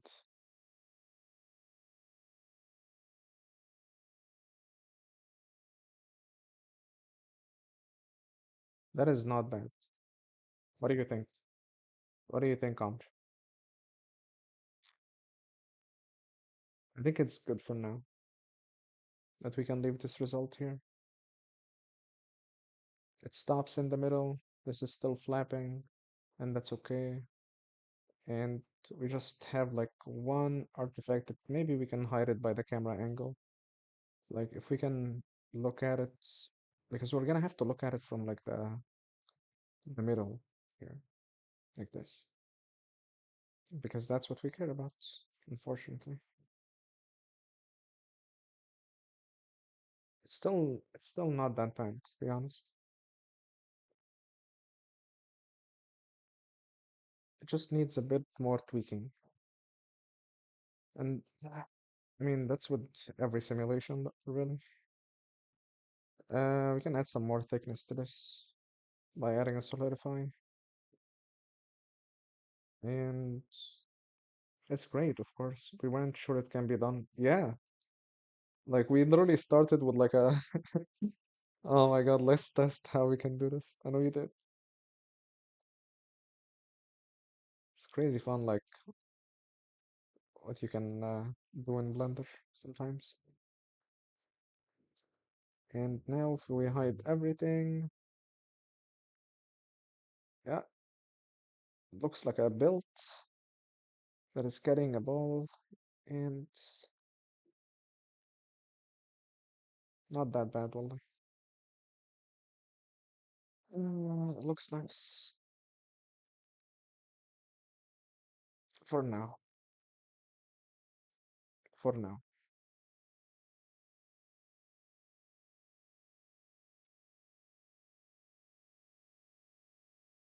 You know what? Wait, I'm thinking, why not make this bigger? See if that. Wait, never mind. Because we have that. We have the size to this built around the size of that ball.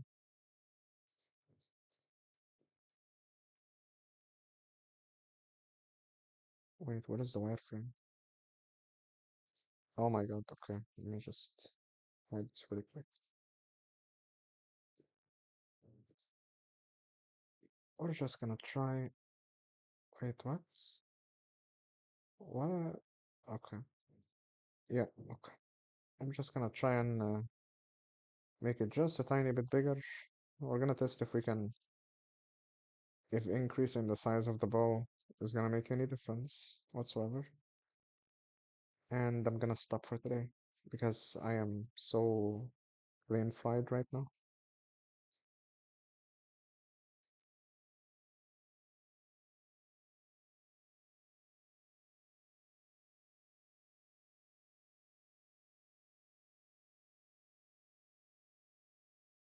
A lot of noise in the viewport. Very annoying.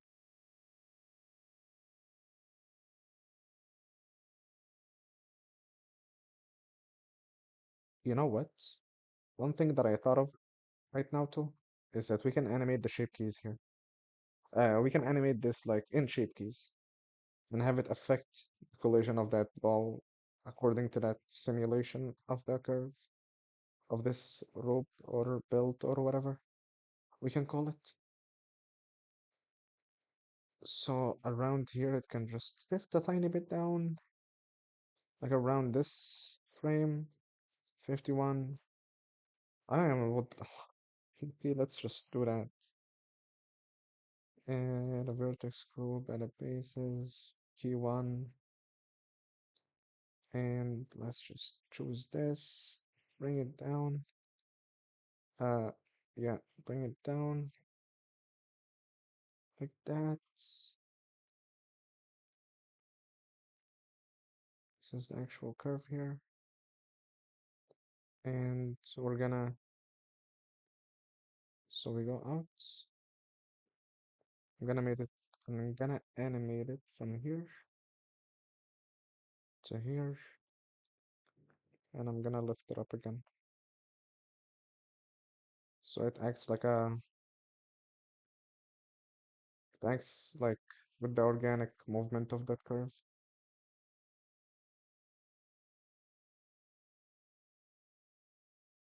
I'm not sure if it's working, but let's see.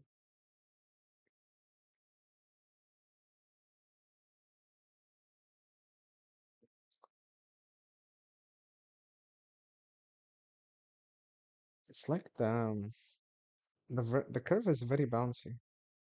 When it has impacts, we can there is a setting for that. Clamping that stuff. Impulse clamping. Clamp collision impulses to avoid instability. Like before I do that, like clamp collision impulses. Let's just research that. You can hook vertices if you hate shape keys. No, no, no. I'm okay with shape keys. Hook vertices. I mean, yeah, we can do that. We can do that and animate the hooks. That's actually a good idea. Mm-mm-mm.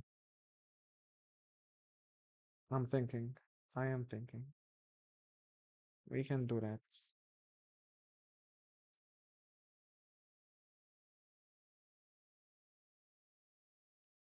But no, no, no. I think shape keys are okay. Shape keys are okay.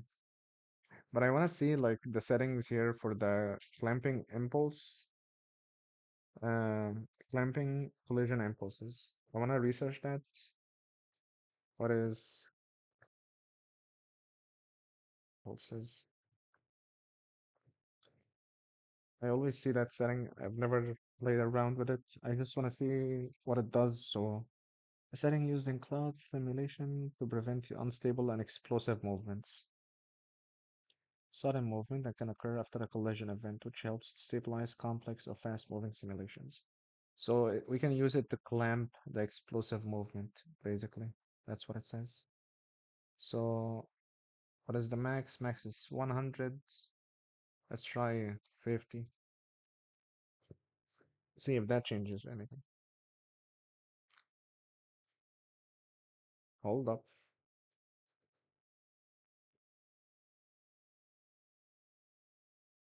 It's very close, but very close, but like it's very meh.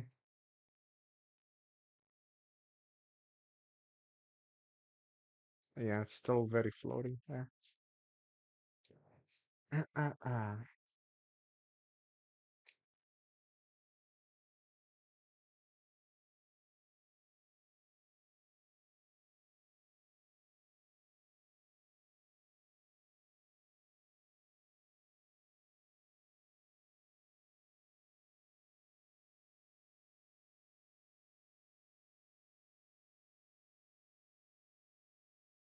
So where is the ship key animation again? Ah, okay. I just need to shift it then.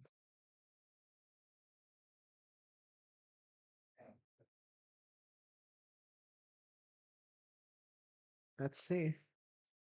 Please. Okay, okay. You know what? So here,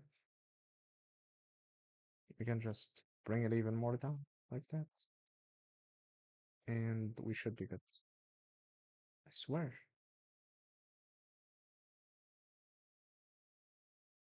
Hold, what? It's not even affecting it.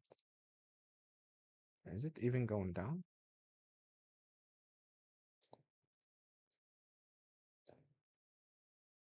I feel like I didn't remove all the bakes.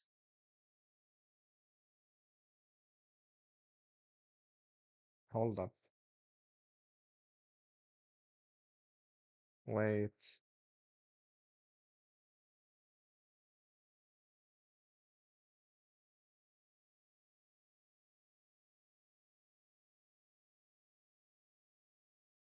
Yeah, it's still there. It's still there. Oh my god. When you look at it from this side, you can't really see it, but from the side, you can actually see it.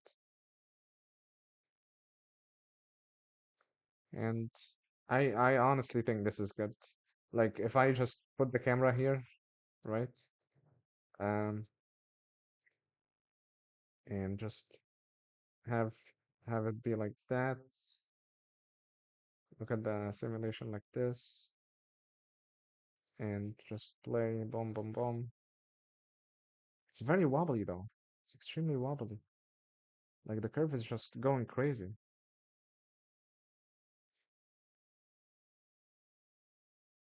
I'm gonna max out the impulse clamping. Maybe that will work or not.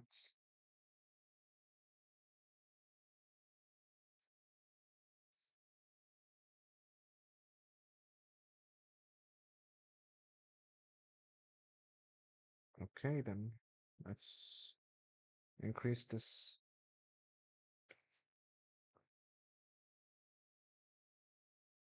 Here.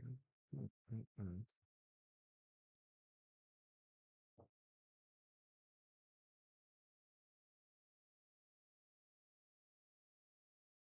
That is a bit more nicer, I guess. Feels more like leather, you know, like heavy leather, something like that. I'm gonna try like insane numbers now because why not?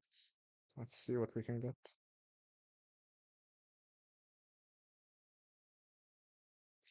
فين أيام المخدة. True. Oh my god.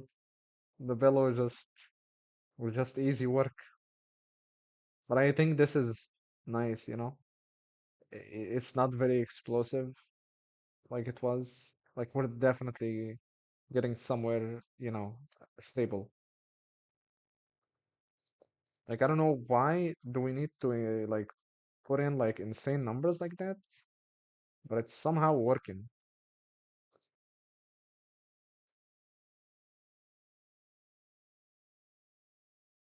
Like it looks nice. It looks okay, you know? Like it's getting the impulse of the impact. Um, I just wanna make the camera so we can only see what's in the frame.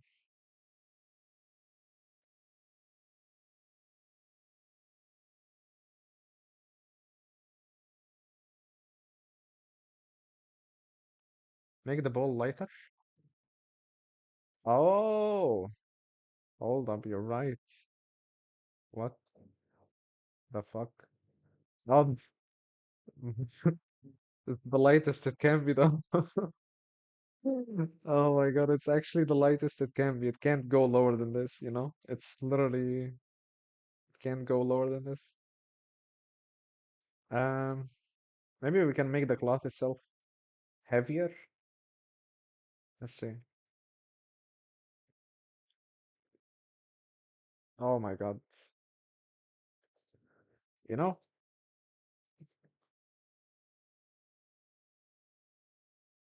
Oh my god. So when we increase it, we get crazy results. So let's just keep it low.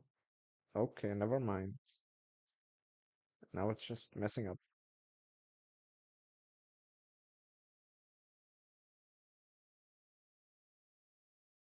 Yeah, it's a bit nicer, but we're getting now these artifacts here. It's a just a tiny bit nicer. Tiny bit. Um, we can also like decrease the speed of the simulation.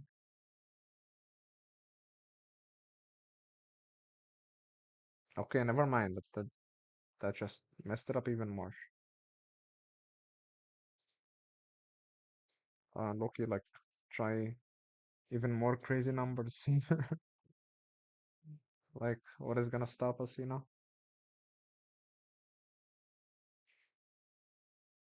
Oh yeah, okay.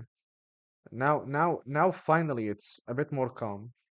It's not very explosive. Yeah, that's nicer. That's very nice. So if we increase the mass just a tiny, okay, never mind, never mind, never mind, never mind. I'm going back. I'm going. Yeah. So it's like, it's folding. What about air viscosity? There's no air in the scene though. Maybe. I'm gonna disable it. Yeah, it made it more explosive. Like it's definitely interesting, but we just wanna minimize that crazy motion. So wait, if we make it high. Oh, oh, wait, what? What the fuck? I just maxed out the air viscosity and it did that. That is actually good, but it's very like it's too good. Oh, oh, that is nice. Wow. Okay. Hold up, hold up. Who is on fire now? It's you, man. It's you, man. It's you, man. That is actually nice. Like, definitely not from the side. Let's ignore the side. But wait, we can troubleshoot this. You know, so now we can actually experiment with this, the viscosity, to drive like this wavy motion here that happens because of the impact. Oh, I mean, that is clean though. That is clean looking. Wait, wait, that's actually nice. I like this. That's definitely way, way, way better than literally anything. Oh my God.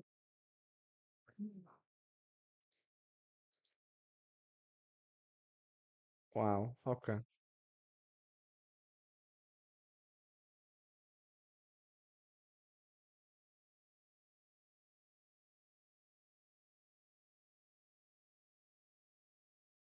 I'm just gonna bake it so we don't lose the result.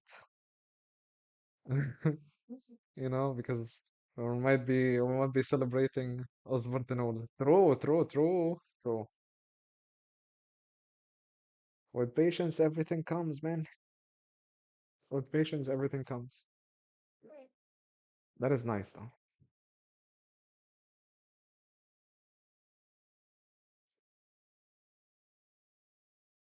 Oh yeah.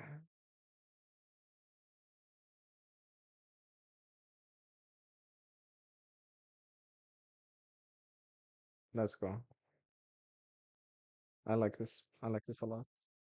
I think we should, end the stream here. Because what else we're gonna be doing? I mean, we did the bellow, we did this, and we did the rope thingy. I mean, wait, I feel like I can't stop now. Hold up, hold up, hold up, hold up, hold up.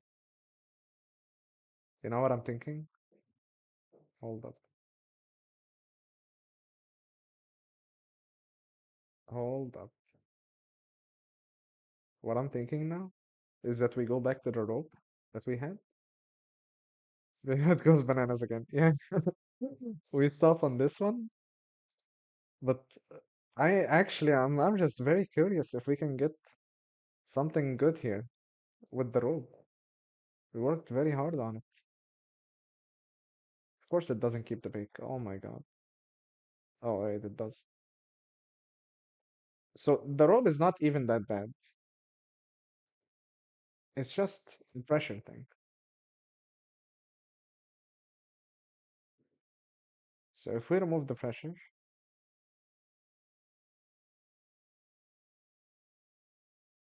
wait, wait, wait, wait. You know what? Nah, I'm just gonna keep it like that. يا التمرين هيبرد. يا عم حاضر. حاضر. خلاص انا هوقف اصلا. I'm gonna stop now. I think we should keep it like that. Like it's not even like it is already like good. Like we already like fixed that part. I'm gonna repick it again. I'm just gonna leave it like this.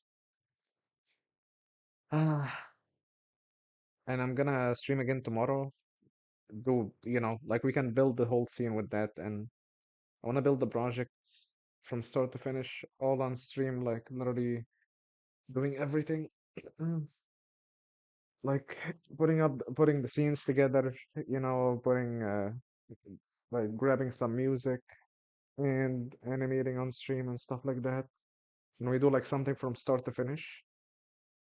And we can like set up like a deadline a week or something. But tomorrow I'm gonna do the gaming stream on the other channel. It's called the Unks. So um so yeah, but I think that's good for today. Sure, will be great. Of course, man. And can't wait to see you there if you would like, obviously. Um, and I hope you got something from the stream today, like, any tips or something about all that simulation testing we did. Oh my God. And I hope, anybody who's watching, after the stream is done, if you've learned anything, just please, I would appreciate the feedback in the comments about what we can, improve, what we can do in the, next streams or whatever. And I'll be more than happy to answer any question.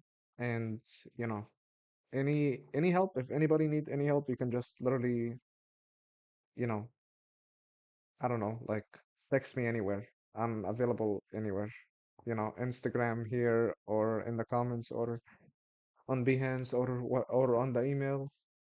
And I'll be more than happy to offer any help that I can with anything regarding work or 3D or anything. And yeah, of course, man. Habibi, thank you so much, Amr. Thank you so much, Habib. Um, yeah, so I hope you have a wonderful evening to you and to everyone. And we'll see you again tomorrow. And yeah, just take care. Okay? Bye bye. Good luck. Good luck to you, man. Good luck to you too. Enjoy, man.